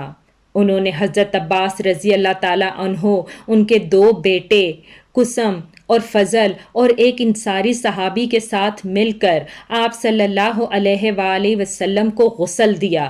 قبر مبارک تیار ہو گئی تو سیدنا علی المرتضیٰ رضی اللہ تعالیٰ عنہ نے فضل بن عباس رضی اللہ تعالیٰ عنہ، اسامہ بن زید رضی اللہ تعالیٰ عنہ اور عبداللہ بن عوف رضی اللہ تعالیٰ عنہ کے ساتھ مل کر نبی کریم صلی اللہ علیہ وآلہ وسلم کو قبر میں اتارا۔ آپ صلی اللہ علیہ وآلہ وسلم کے بعد مسلمانوں نے سیدنا ابو بکر صدیق رضی اللہ تعالیٰ عنہ کو خلیفہ اول چن لیا۔ 6 ماہ بعد سیدہ فاطمہ رضی اللہ تعالیٰ عنہا بھی اس دنیا سے رحلت فرما گئیں۔ ابو بکر صدیق رضی اللہ تعالیٰ عنہ کو علی المرتضیٰ رضی اللہ تعالیٰ عنہ سے بے پناہ محبت تھی، ان کی بے حد عزت کرتے تھے، اور علی المرتضیٰ رضی اللہ تعالیٰ عنہ ابو بکر صدیق رضی اللہ تعالیٰ عنہ کو معزز گردانتے تھے۔ خلافت کے معاملات میں حضرت علی رضی اللہ تعالیٰ عنہ سے مشورے بھی لیے جاتے تھے۔ مرتد ہو جانے والوں سے جنگ ہوئی تو حضرت علی رضی اللہ تعالیٰ عنہ نے بھی دوسرے صحابہ اکرام کے ساتھ مل کر ان کا مقابلہ کیا۔ ابو بکر صدیق رضی اللہ تعالیٰ عنہ نے وفات پائی تو حضرت علی المرتضیٰ رضی اللہ تعالیٰ عنہ ان کے دروازے پر آئے اور فرمایا، آپ رضی اللہ تعالیٰ عنہ پر اللہ تبارک و تعالیٰ کی رحمت ہو۔ آپ رضی اللہ تعالیٰ عنہ نبی کریم صلی اللہ علیہ وآلہ وسلم کے پیارے ساتھی اور مدد کرنے والے دوست، اور اللہ سے سب سے زیادہ ڈرنے والے اور سب سے بڑھ کر دین کو نفع پہنچانے والے تھے۔ اس کے بعد دیر تک ان کی خوبیوں اور بھلائیوں کا ذکر کرتے رہے۔ ابو بکر صدیق رضی اللہ تعالیٰ عنہ کی وفات کے بعد عمر فاروق رضی اللہ تعالیٰ عنہ خلیفہ دوئم بنے۔ انہوں نے مجلس شورا قائم کی تو اس میں سیدنا علی رضی اللہ تعالیٰ عنہ کو بھی شامل کیا۔ ان کی خلافت کا زمانہ 10.5 برس رہا۔ اس زمانے میں بھی حضرت علی رضی اللہ تعالیٰ عنہ سے باقاعدہ مشورے لیے جاتے رہے۔ عمر فاروق رضی اللہ تعالیٰ عنہ حضرت علی رضی اللہ تعالیٰ عنہ کے مشوروں کو بہت اہمیت دیتے تھے۔ جن جھگڑوں کا فیصلہ دوسرے صحابہ کرام نہیں کر پاتے تھے وہ سیدنا علی المرتضیٰ رضی اللہ تعالیٰ عنہ کے سامنے پیش کیے جاتے تھے۔ عمر فاروق رضی اللہ تعالیٰ عنہ اکثر فرمایا کرتے تھے، ہم میں سے سب سے بڑے قاضی علی المرتضیٰ رضی اللہ تعالیٰ عنہ ہیں۔ ایک مرتبہ عمر فاروق رضی اللہ تعالیٰ عنہ نے کوئی فیصلہ دیا تو علی رضی اللہ تعالیٰ عنہ نے اس کے خلاف رائے دی۔ عمر رضی اللہ تعالیٰ عنہ نے علی رضی اللہ تعالیٰ عنہ کو درست قرار دیا۔ سیدنا عمر فاروق رضی اللہ تعالیٰ عنہ کے دل میں سیدنا علی المرتضیٰ رضی اللہ تعالیٰ عنہ کے لیے نہ صرف محبت تھی بلکہ وہ ان کی بہت عزت بھی کرتے تھے۔ انہیں علی المرتضیٰ رضی اللہ تعالیٰ عنہ پر پورا اور مکمل بھروسہ اور اعتماد تھا۔ 16ویں ہجری میں بیت المقدس تشریف لے گئے تو سیدنا علی رضی اللہ تعالیٰ عنہ کو اپنا قائم مقام بنایا۔ سیدنا عمر فاروق رضی اللہ تعالیٰ عنہ کے زمانے میں سب سے بڑی لڑائی نہامند کی لڑائی سمجھی جاتی ہے۔ اس موقع پر ایرانیوں کا بہت بڑا لشکر جمع ہو گیا تھا۔ سیدنا عمر فاروق رضی اللہ تعالیٰ عنہ نے حضرت علی رضی اللہ تعالیٰ عنہ کو مسلمانوں کے لشکر کا سپہ سالار بنانا چاہا، لیکن انہوں نے مدینہ منورہ سے باہر جانے سے انکار کر دیا۔ پھر عمر فاروق رضی اللہ تعالیٰ عنہ نے خود سالار بن کر جانے کا ارادہ کیا تو سیدنا علی رضی اللہ تعالیٰ عنہ نے اس کا بھی مشورہ نہ دیا اور فرمایا کہ آپ رضی اللہ تعالیٰ عنہ مدینہ نہ چھوڑیں۔ حضرت عمر کو حضرت علی کا یہ مشورہ بھی ماننا پڑا۔ سیدنا عمر فاروق رضی اللہ تعالیٰ عنہ نے اپنی وفات سے پہلے خلافت کے لیے 6 صحابہ کرام کے نام تجویز کیے کہ مسلمان ان 6 صحابہ کرام میں سے کسی ایک کو خلیفہ چن لیں۔ ان میں سے ایک نام علی المرتضیٰ رضی اللہ تعالیٰ عنہ کا بھی تھا، دوسرا نام سیدنا عثمان غنی رضی اللہ تعالیٰ عنہ کا تھا۔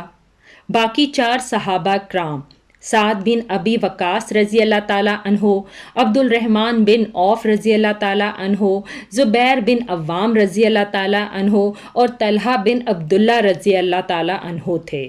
ان چاروں نے اپنے نام واپس لے لیے تو خلافت وقت کے لیے صرف 2 نام رہ گئے، سیدنا عثمان غنی رضی اللہ تعالیٰ عنہ اور سیدنا علی المرتضیٰ رضی اللہ تعالیٰ عنہ۔ مسلمانوں نے بالآخر سیدنا عثمان غنی رضی اللہ تعالیٰ عنہ کے حق میں فیصلہ دیا اور انہیں خلیفہ سوئم چن لیا۔ اس طرح مسلمانوں کے تیسرے خلیفہ سیدنا عثمان غنی رضی اللہ تعالیٰ عنہ ہوئے۔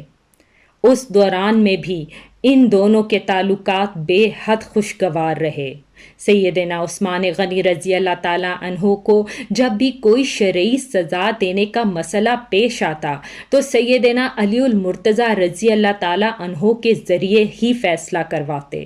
ہر سال حج کے لیے جاتے وقت سیدنا علی رضی اللہ تعالیٰ عنہ کو بھی ہمراہ لے کر جاتے۔ سیدنا علی رضی اللہ تعالیٰ عنہ نے ہمیشہ حضرت عثمان رضی اللہ تعالیٰ عنہ کو بہترین مشورے دیے۔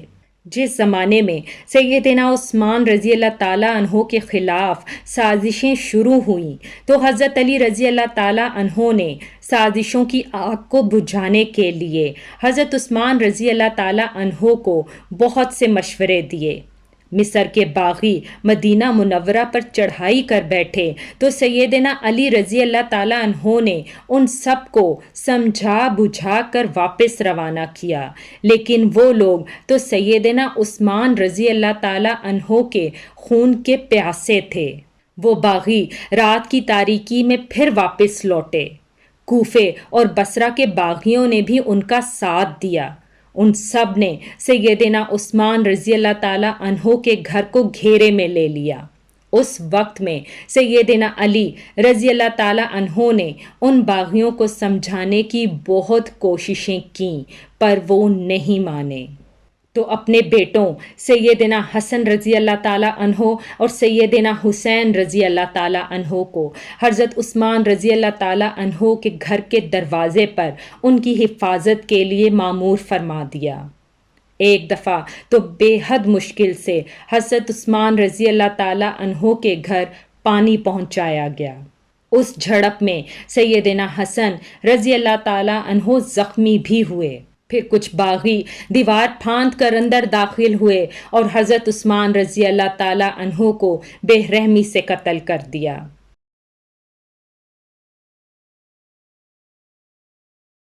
حضرت عثمان رضی اللہ تعالیٰ عنہ کی شہادت کے بعد مدینہ منورہ کی حالت بہت عجیب ہو گئی۔ پورے شہر پر ان باغیوں کا قبضہ تھا۔ ہر طرف افراتفری کا عالم تھا۔ لاکھوں مربع میل پر پھیلی ہوئی اسلامی سلطنت کا کوئی سربراہ نہ تھا۔ ان سب کا خیال تھا کہ اس مشکل وقت میں سیدنا علی رضی اللہ تعالیٰ عنہ ہی خلافت کا فریضہ بخوبی نبھانے کے حامل ہو سکتے ہیں۔ پھر سیدنا علی المرتضیٰ رضی اللہ تعالیٰ عنہ سے درخواست کی گئی کہ وہ خلافت کی ذمہ داری سنبھال لیں، لیکن انہوں نے صاف انکار کر دیا۔ ان کے انکار سے حالات مزید بگڑ گئے، کیونکہ خلافت کی گدی زیادہ دیر تک خالی نہیں چھوڑی جا سکتی تھی۔ اب مہاجرین، انصار اور مدینے میں موجود تمام لوگوں نے سیدنا علی رضی اللہ تعالیٰ عنہ سے سخت اصرار کیا کہ وہ خلیفہ بننا منظور کر لیں۔ یہ درخواست کرنے والوں میں باغی بھی شامل تھے۔ آخر کار حضرت علی رضی اللہ تعالیٰ عنہ کو ان سب کی بات ماننا پڑی اور خلافت کی ذمہ داری اٹھانے کے لیے انہوں نے حامی بھر لی۔ چنانچہ حضرت عثمان غنی رضی اللہ تعالیٰ عنہ کی شہادت کے 3 یا 6 دن بعد مدینہ منورہ میں موجود تمام لوگوں نے مسجد نبوی میں سیدنا علی المرتضیٰ رضی اللہ تعالیٰ عنہ کے ہاتھ بیعت کر لی۔ اس طرح وہ مسلمانوں کے چوتھے خلیفہ راشد بنے۔ وہ 4.25 سال تک خلیفہ رہے۔ یہ تمام مدت انہوں نے مشکلات کو ختم کرنے کی جد و جہد میں گزار دی۔ کوئی اور ہوتا تو ہمت ہار بیٹھتا، لیکن سیدنا علی المرتضیٰ رضی اللہ تعالیٰ عنہ اللہ تبارک و تعالیٰ کے بھروسے پر تمام مشکلات اور مصیبتوں کا آخری دم تک بڑے حوصلے اور بہادری کے ساتھ مقابلہ کرتے رہے۔ خلیفہ بنتے ساتھ ہی سب سے بڑی اور کڑی مشکل یہ پیش آئی کہ سیدنا عثمان رضی اللہ تعالیٰ عنہ کے قاتلوں کو کس طرح گرفت میں جکڑا جائے۔ سیدنا عثمان رضی اللہ تعالیٰ عنہ کی شہادت کوئی معمولی اور عام سانحہ نہ تھا۔ جو ہی اس سانحے کی خبر چاروں اطراف پھیلی، مسلمانوں میں غم و غصہ شدت سے بھر گیا۔ ہر طرف سے یہ آوازیں بلند ہو رہی تھیں کہ عثمان غنی رضی اللہ تعالیٰ عنہ کے خون کا بدلہ لیا جائے ان کے قاتلوں کو سخت ترین سزائیں دی جائیں۔ سیدنا علی رضی اللہ تعالیٰ عنہ کی بھی یہ دلی خواہش تھی کہ وہ جلد از جلد قاتلوں کو پکڑیں، لیکن مشکل یہ تھی کہ جو لوگ سیدنا عثمان غنی رضی اللہ تعالیٰ عنہ کے مکان کو گھیرے میں لیے ہوئے تھے، ان کی تعداد ہزاروں میں تھی۔ ان میں سے قاتلوں کو ڈھونڈنا آسان کام نہ تھا۔ کسی بھی شخص کے خلاف موقع کا کوئی گواہ موجود نہ تھا۔ سیدنا عثمان رضی اللہ تعالیٰ عنہ کی شہادت کے وقت صرف ان کی زوجہ محترمہ حضرت نائلہ رضی اللہ تعالیٰ عنہ ان کے ہمراہ تھی۔ شوہر کو بچانے کی کوشش میں ان کے ہاتھ کی 3 انگلیاں کٹ گئی تھیں۔ ان سے دریافت کیا گیا تو وہ بس اتنا ہی بتا پائیں کہ 3 آدمی اندر آئے تھے، ان میں سے ایک محمد بن ابی بکر تھا۔ یہ حضرت ابو بکر صدیق رضی اللہ تعالیٰ عنہ کے چھوٹے صاحبزادے تھے۔ والد کی وفات کے بعد ان کی پرورش کی ذمہ داری حضرت علی رضی اللہ تعالیٰ عنہ نے اٹھائی تھی۔ ان کے علاوہ حضرت نائلہ رضی اللہ تعالیٰ عنہ نے بتایا کہ وہ انہیں نہیں پہچانتیں۔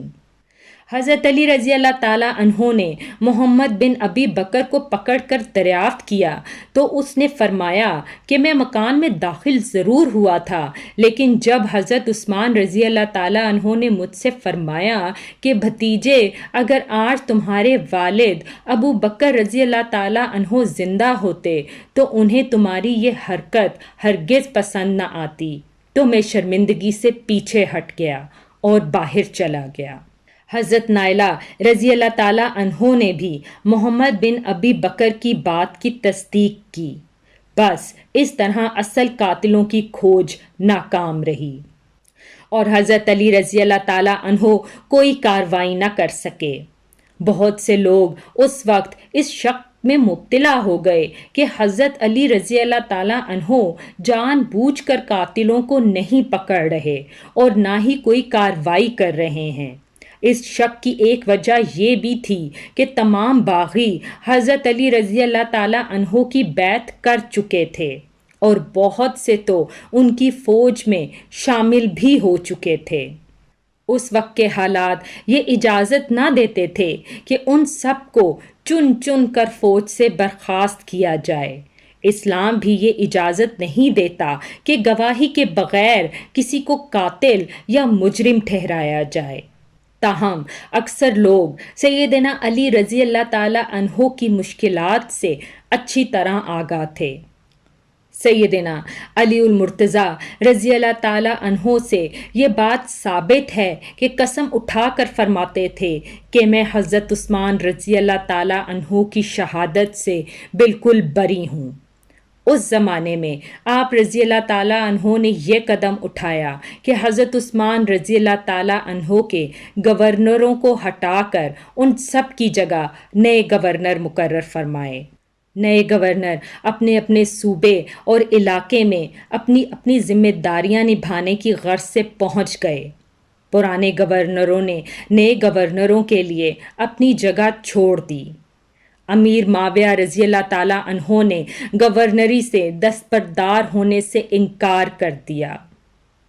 ان کی جگہ سیدنا علی رضی اللہ تعالیٰ عنہ نے سہل بن حنیف کو شام کا گورنر مقرر فرمایا تھا۔ یہ جب شام کی سرحد پر پہنچے تو امیر معاویہ رضی اللہ تعالیٰ عنہ کی فوج نے انہیں واپس لوٹنے پر مجبور کر دیا اور سیدنا معاویہ رضی اللہ تعالیٰ عنہ نے ان کے ذریعے سیدنا علی رضی اللہ تعالیٰ عنہ کو یہ پیغام پہنچایا کہ جب تک عثمان رضی اللہ تعالیٰ عنہ کے قاتلوں کو نہیں پکڑا جائے گا وہ گورنر کے عہدے سے دستبردار نہیں ہوں گے۔ چنانچہ حضرت علی رضی اللہ تعالیٰ عنہ کے راستے میں سب سے پہلی رکاوٹ یہ پیش آئی۔ ابھی وہ اس طرف پوری توجہ نہ دے سکے تھے کہ ایک اور مشکل آڑے آ گئی۔ سیدنا عثمان غنی رضی اللہ تعالیٰ عنہ کی شہادت سے پہلے امت کی ماں حضرت عائشہ رضی اللہ تعالیٰ عنہ حج کے لیے مکہ مکرمہ گئی تھیں۔ حج کے بعد مکے سے واپس آ رہی تھیں کہ راستے میں ان کے ایک قریبی رشتہ دار ملے۔ انہوں نے بتایا کہ حضرت عثمان رضی اللہ تعالیٰ عنہ شہید کر دیے گئے ہیں اور لوگوں نے حضرت علی رضی اللہ تعالیٰ کے ہاتھوں پر بیعت کر لی ہے، لیکن مدینہ منورہ ابھی تک فتنہ اور فساد کا گڑھ بنا ہوا ہے۔ یہ خبر سنتے ہی وہ مکے کی طرف واپس پلٹ گئیں۔ اتنے میں مدینے سے سیدنا طلحہ رضی اللہ تعالیٰ عنہ اور سیدنا زبیر رضی اللہ تعالیٰ عنہ بھی ان کے پاس پہنچ گئے۔ یہ دونوں بہت اونچے مرتبے کے بزرگ تھے، عشرہ مبشرہ میں بھی ان کا شمار ہوتا تھا۔ انہوں نے بھی یہی بتایا کہ مدینے کے لوگ فسادیوں کے ہاتھوں بہت پریشان ہیں، نہ تو وہ خود اپنی حفاظت کر سکتے ہیں اور نہ ہی ان میں سے سیدنا عثمان رضی اللہ تعالیٰ عنہ کے خون کا بدلہ لینے کی طاقت ہے۔ مکے کے لوگوں نے ام المومنین حضرت عائشہ صدیقہ رضی اللہ تعالیٰ عنہ سے واپسی کا سبب دریافت کیا تو انہوں نے فرمایا کہ حضرت عثمان رضی اللہ تعالیٰ عنہ کو بے دردی سے شہید کر دیا گیا اور فتنہ فساد بہت بڑھ چکا ہے، اس کا دبنا آسان نظر نہیں آ رہا، اس لیے تم لوگ فتنہ و فساد سے نپٹنے اور سیدنا عثمان غنی رضی اللہ تعالیٰ عنہ کا بدلہ لینے کے لیے تیار ہو جاؤ۔ اسی طرح اسلام کی عزت برقرار رکھی جا سکتی ہے۔ اس پر ہزاروں مسلمان سیدنا عائشہ رضی اللہ تعالیٰ عنہ، سیدنا طلحہ رضی اللہ تعالیٰ عنہ اور سیدنا زبیر رضی اللہ تعالیٰ عنہ کے ساتھ ہو لیے۔ اس لشکر نے بصرہ پہنچ کر اس پر قبضہ کر لیا۔ جب یہ خبر حضرت علی رضی اللہ تعالیٰ عنہ کو ملی تو وہ بھی اپنے لشکر کے ہمراہ بصرہ کے قریب پہنچ گئے اور صلح کی کوششیں شروع کر دیں۔ دوسری طرف حضرت عائشہ رضی اللہ تعالیٰ عنہ نے اپنے آنے کی وجہ بیان فرمائی۔ حضرت علی رضی اللہ تعالیٰ عنہ نے اپنی مجبوری اور مشکلات سے حضرت عائشہ رضی اللہ تعالیٰ عنہ کو مطلع فرمایا۔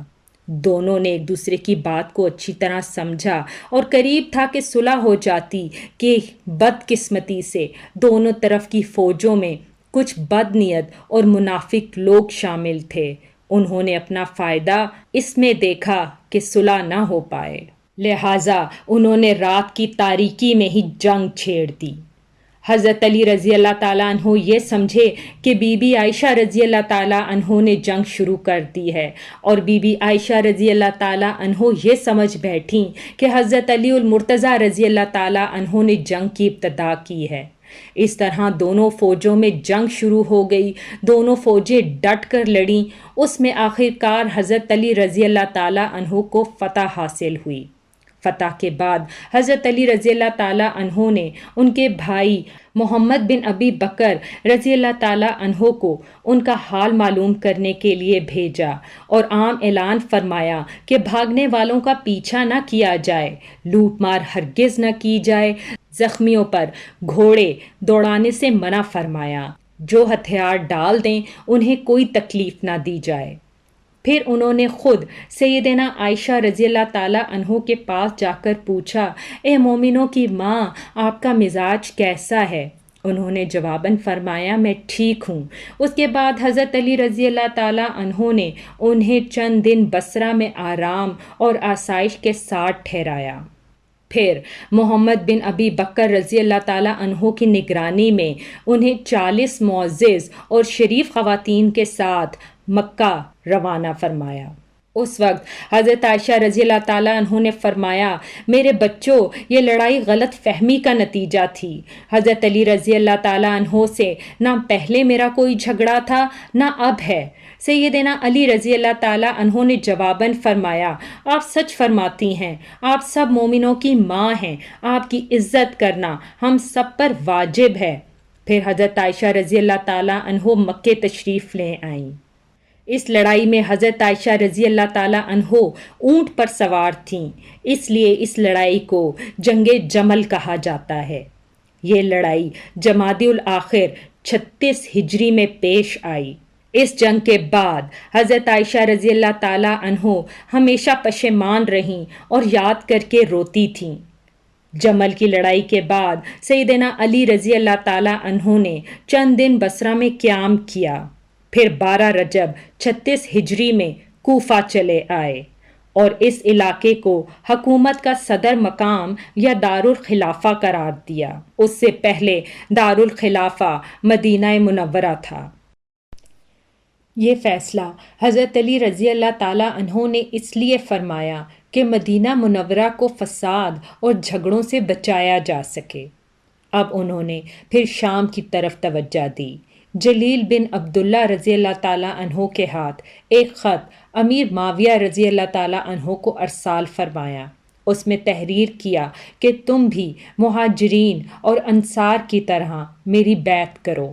اس کے بعد قاعدے اور قانون کے مطابق شہادت عثمان رضی اللہ تعالیٰ عنہ کا مقدمہ پیش کرو۔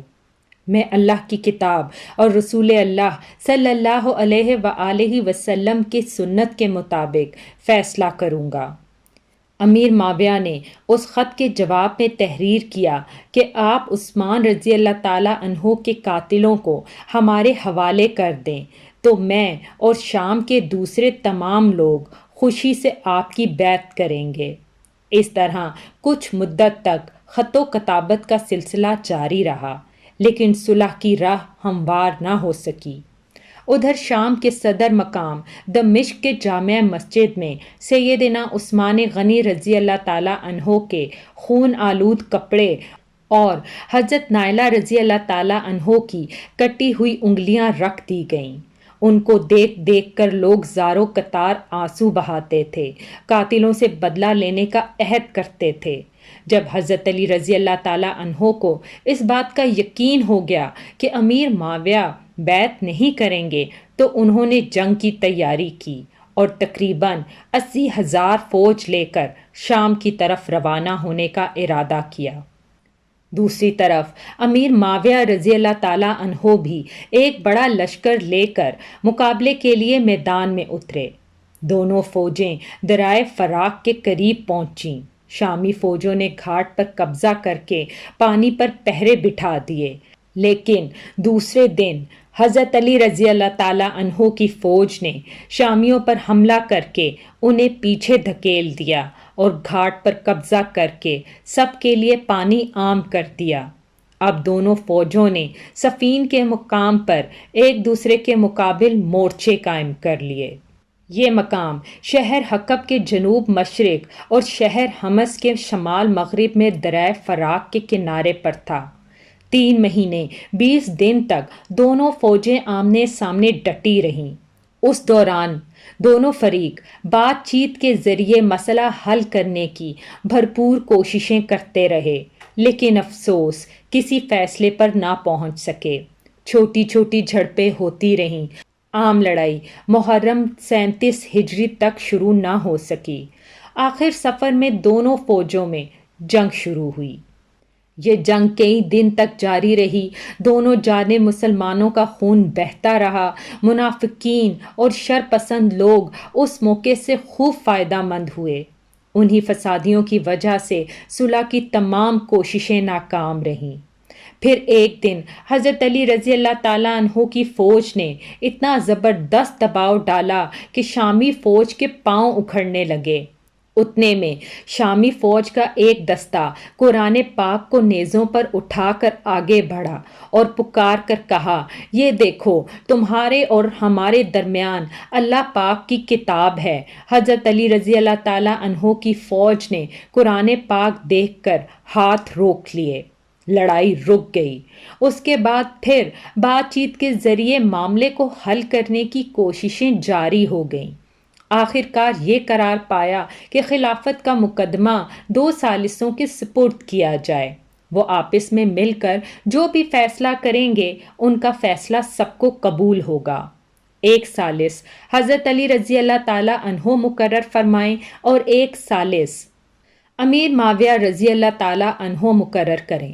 اس طرح حضرت علی رضی اللہ تعالیٰ عنہ کی طرف سے ابو موسیٰ اشعری رضی اللہ تعالیٰ عنہ ثالث مقرر ہوئے اور امیر معاویہ رضی اللہ تعالیٰ عنہ کی طرف سے عمر بن عاص رضی اللہ تعالیٰ عنہ ثالث مقرر ہوئے۔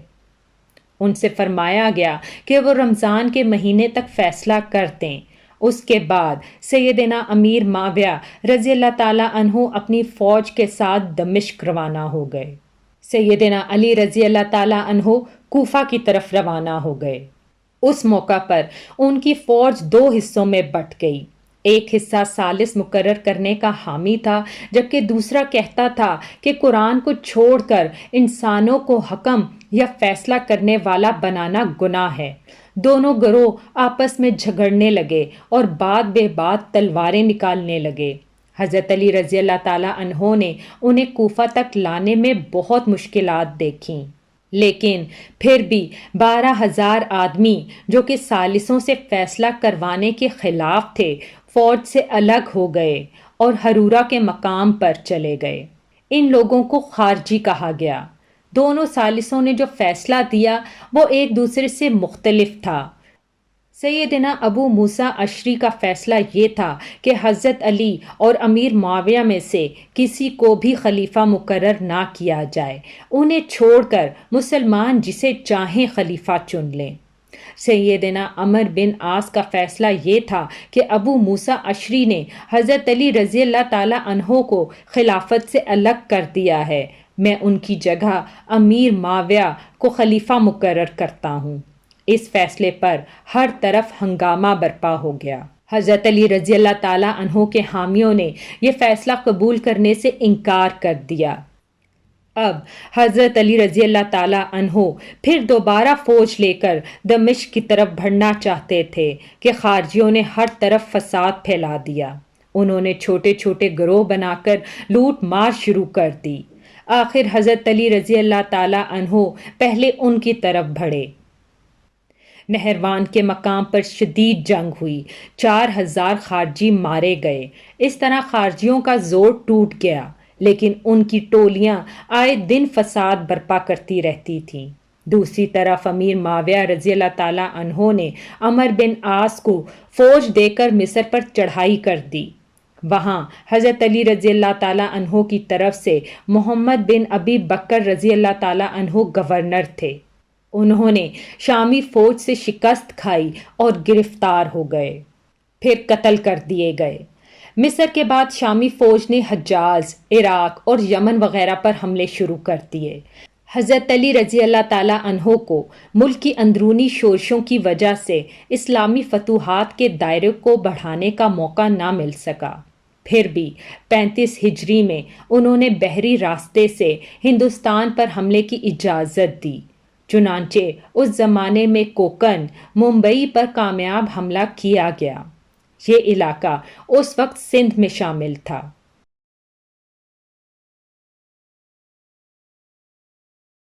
نہروان کی لڑائی کے بعد حضرت علی رضی اللہ تعالیٰ عنہ کا ارادہ شام پر حملہ کرنے کا تھا۔ انہوں نے جنگ کی تیاریاں شروع کر دی تھیں، لیکن دوسری طرف خارجیوں نے سازشیں تیار کیں کہ حضرت علی رضی اللہ تعالیٰ عنہ، امیر معاویہ رضی اللہ تعالیٰ عنہ اور عمر بن عاص رضی اللہ تعالیٰ عنہ تینوں کو قتل کر دیا جائے۔ ان کے خیال میں امن محض اسی صورت میں قائم کیا جا سکتا تھا۔ چنانچہ اس کام کے لیے 3 آدمی مقرر کیے گئے: عبد الرحمن بن ملجم حضرت علی رضی اللہ تعالیٰ عنہ کو، ورق بن عبداللہ امیر معاویہ رضی اللہ تعالیٰ عنہ کو، اور عمر بن بکر نے عمر بن عاص رضی اللہ تعالیٰ عنہ کو شہید کرنے کا ذمہ اٹھایا۔ ان بدبختوں نے رمضان 40 ہجری میں ایک ہی روز فجر کی نماز کے بعد ان تینوں بزرگان دین پر حملہ کرنے کا فیصلہ کیا۔ مصر کے گورنر عمر بن عاص رضی اللہ تعالیٰ عنہ اس روز بیمار تھے۔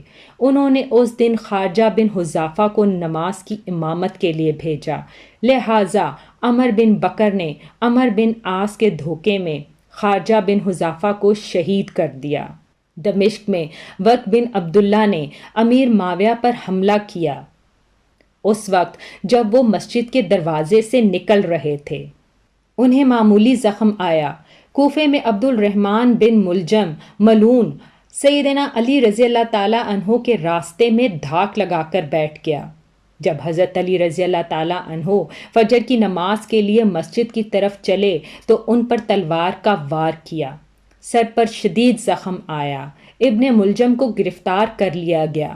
سیدنا علی رضی اللہ تعالیٰ عنہ نے اپنے بیٹوں حضرت حسن رضی اللہ تعالیٰ عنہ اور حضرت حسین سیدنا علی رضی اللہ تعالیٰ عنہ نے اپنے بیٹوں حضرت حسن رضی اللہ تعالیٰ عنہ اور حضرت حسین رضی اللہ تعالیٰ عنہ کو بلا کر کچھ نصیحتیں کیں اور اپنے قاتل کے بارے میں فرمایا، اسے کھانا کھلاؤ، پانی پلاؤ اور اچھی طرح رکھو۔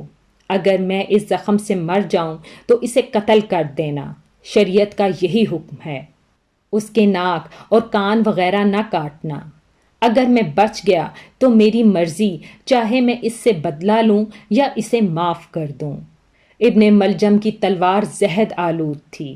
حضرت علی رضی اللہ تعالیٰ عنہ اس زخم سے شہادت پا گئے۔ اِنَّ لِلَّهِ وَإِنَّا إِلَيْهِ راجعون۔ یہ رمضان کی 17، 18، 19، 20 یا 21 میں سے کوئی تاریخ تھی جب حضرت علی رضی اللہ تعالیٰ عنہ اپنے خالق حقیقی سے جا ملے۔ ہجرت کا 40واں سال تھا اور حضرت علی رضی اللہ تعالیٰ عنہ کی عمر 63 برس تھی۔ حضرت علی رضی اللہ تعالیٰ عنہ کو اپنے خلافت کے دور میں ایک بھی دن سکون کا نصیب نہ ہوا، پھر بھی انہوں نے ملکی انتظامات کے سلسلے میں کوئی کسر اٹھا نہ رکھی۔ مزاج میں سادہ پن اور شائستگی تھی، خوف خدا بے پناہ تھا، فقیرانہ زندگی کو فوقیت دی۔ گورنروں اور افسروں کی سخت نگرانی کرتے تھے، کسی بھی عہدیدار کے خلاف شکایت ملتی تو فوراً کارروائی کرتے۔ آپ کو عدل و انصاف کا حد درجے خیال اور علم تھا، ہمیشہ عدل و انصاف قائم کیا، یہاں تک کہ اپنی ذات کو بھی اس سے آزاد نہ چھوڑا۔ ہر ایک کی مدد کے لیے ہمہ وقت تیار رہتے تھے، بلا روک ٹوک ان کے پاس کوئی بھی آ سکتا تھا۔ رعایا پر بہت مہربان تھے، ان کی بہتری کے لیے ہر ممکن کوششیں کرتے رہے، بازاروں میں گشت کرتے تھے، بیت المال میں جو رقم جمع ہوتی تھی کھلے دل سے غریبوں، مسکینوں، محتاجوں اور دوسرے حقداروں میں تقسیم فرماتے تھے۔ غیر مسلموں کے ساتھ بھی نیک سلوک روا رکھتے اور ان کے حقوق کی حفاظت فرماتے تھے۔ بصرہ کے گورنر عثمان بن حنیف رضی اللہ تعالیٰ عنہ نے کسی امیر آدمی کی دعوت قبول کر لی۔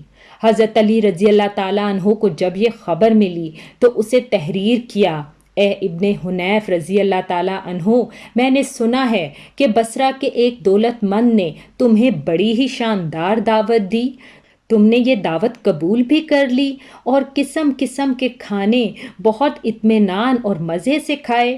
میں تم سے یہ امید ہرگز نہ رکھتا تھا کہ تم اس قسم کی دعوتیں قبول کرو گے، جن دعوتوں میں غریبوں کا کوئی حصہ رقم نہیں کیا جاتا۔ اپنے حق سے زیادہ ایک پیسہ بھی بیت المال سے لینا حرام سمجھتے تھے۔ ملک کی حفاظت کے لیے چھوٹی بڑی فوجی چھاونیاں قائم کیں، کئی مضبوط قلعے بنوائے، دریائے فراق پر ایک پل بھی تعمیر کروایا، بعض جگہوں پر مسجدوں کی تعمیر کروائی۔ عمر بھر ہر ممکن کوشش کرتے رہے کہ دین کی خدمت پر معمور رہیں۔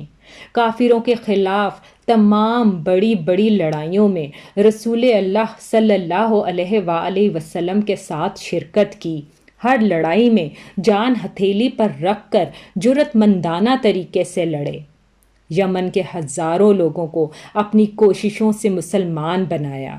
حضرت علی رضی اللہ تعالیٰ عنہ کو ایک مرتبہ اطلاع موصول ہوئی کہ کچھ لوگ ہیں جو انہیں معبود مانتے ہیں۔ آپ نے فوراً ان لوگوں کو پکڑوایا اور سخت سزا دی، البتہ جن لوگوں نے توبہ کی انہیں معاف فرما دیا۔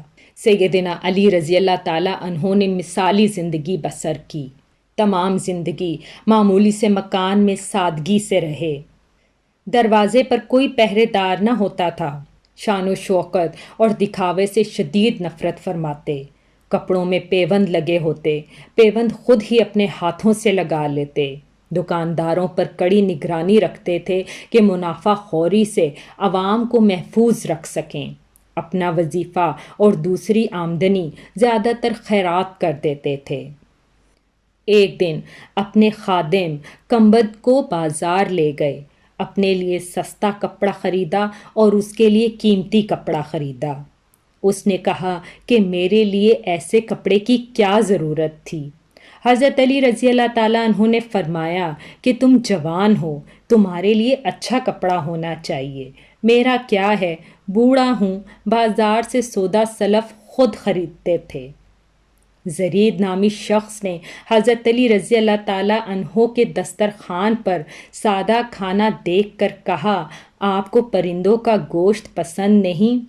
حضرت علی رضی اللہ تعالیٰ عنہ نے جواباً فرمایا، خلیفہ کو مسلمانوں کے مال میں سے صرف 2 پیالوں کا حق ہے، ایک خود کھائے اور اپنے بچوں کو کھلائے، اور دوسرا اللہ کی راہ میں خیرات کر دے۔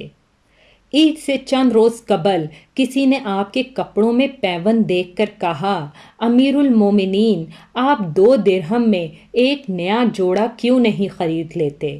حضرت علی رضی اللہ تعالیٰ عنہ نے جواباً فرمایا، مجھے شرم آتی ہے کہ میں نیا لباس زیب تن کروں اور کوفے میں ہزاروں آدمیوں نے پرانے کپڑے پہن رکھے ہوں۔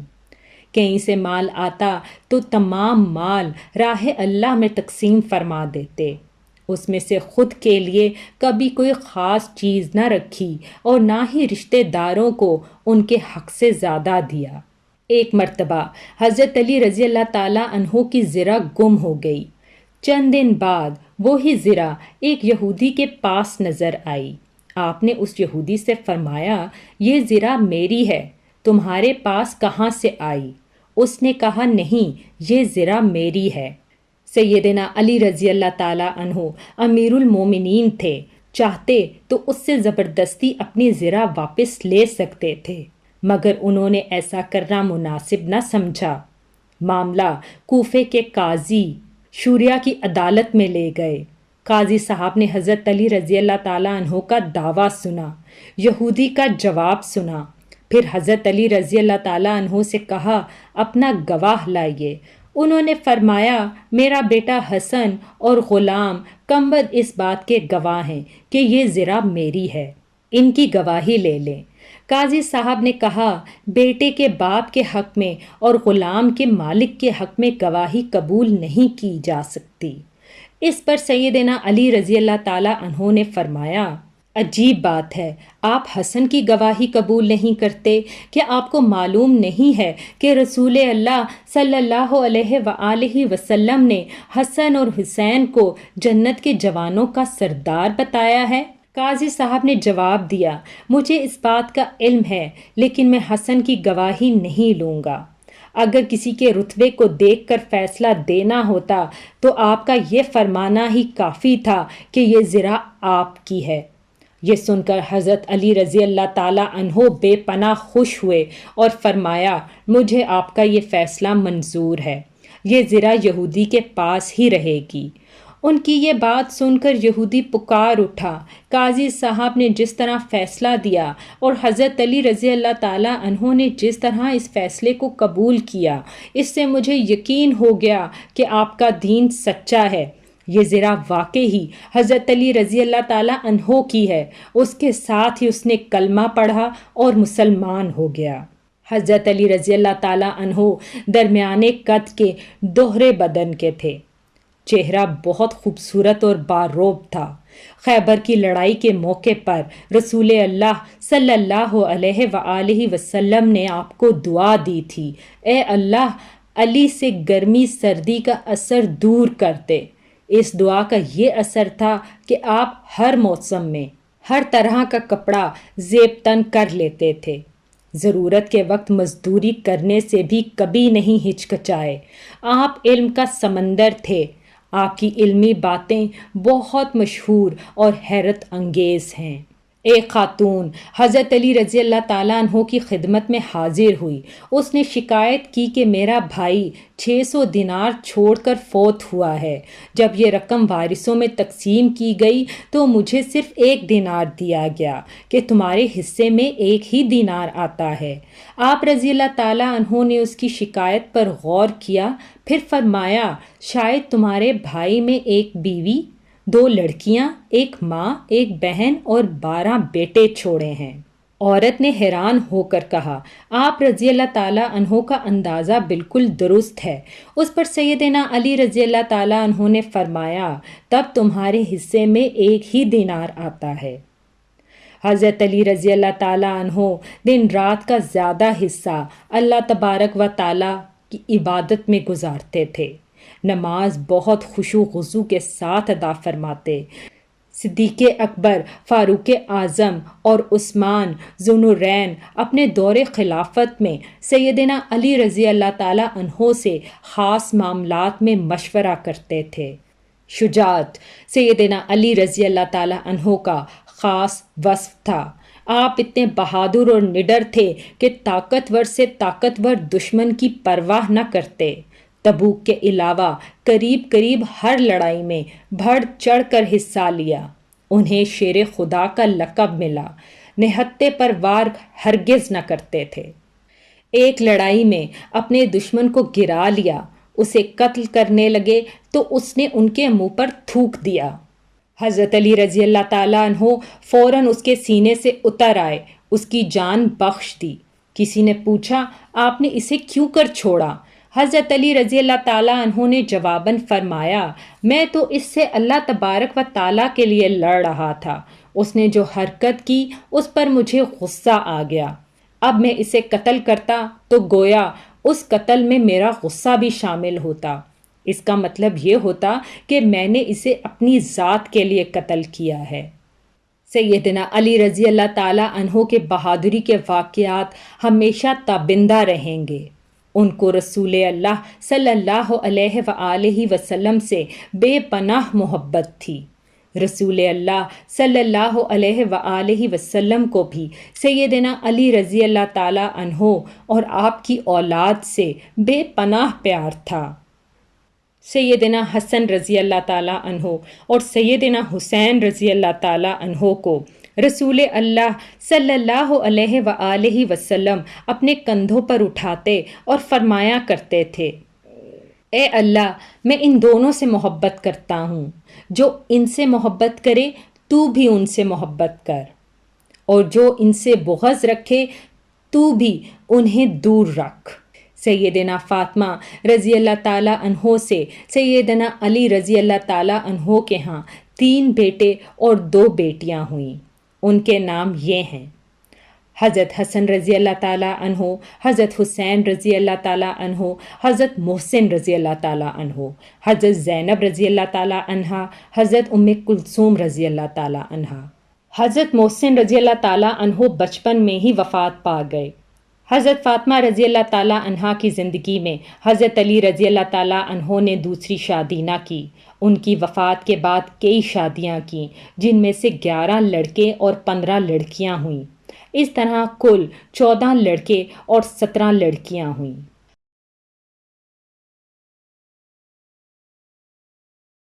حضرت علی رضی اللہ تعالیٰ عنہ کے چند حکیمانہ اقوال یہ ہیں: غریب وہ ہے جس کا کوئی دوست نہ ہو، گناہوں پر شرمندہ ہونا ان کو مٹا دیتا ہے، اور نیکیوں پر مغرور ہونا ان کو برباد کر دیتا ہے۔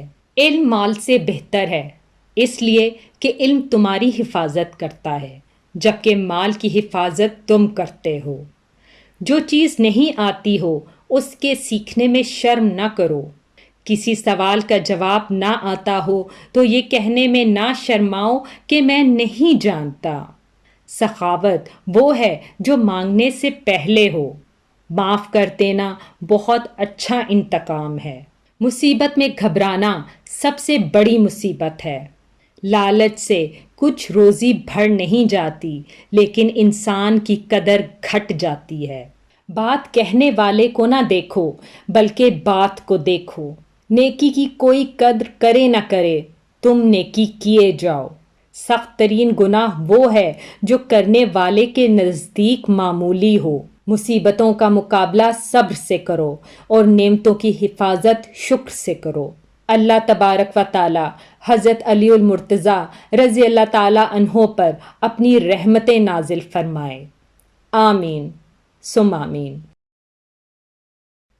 امید کرتی ہوں کہ یہ ویڈیو آپ کو بے پناہ پسند آئی ہوگی۔ انتظار رہے گا آپ کے فیڈ بیک کا کہ آپ کو یہ ویڈیو کیسی لگی۔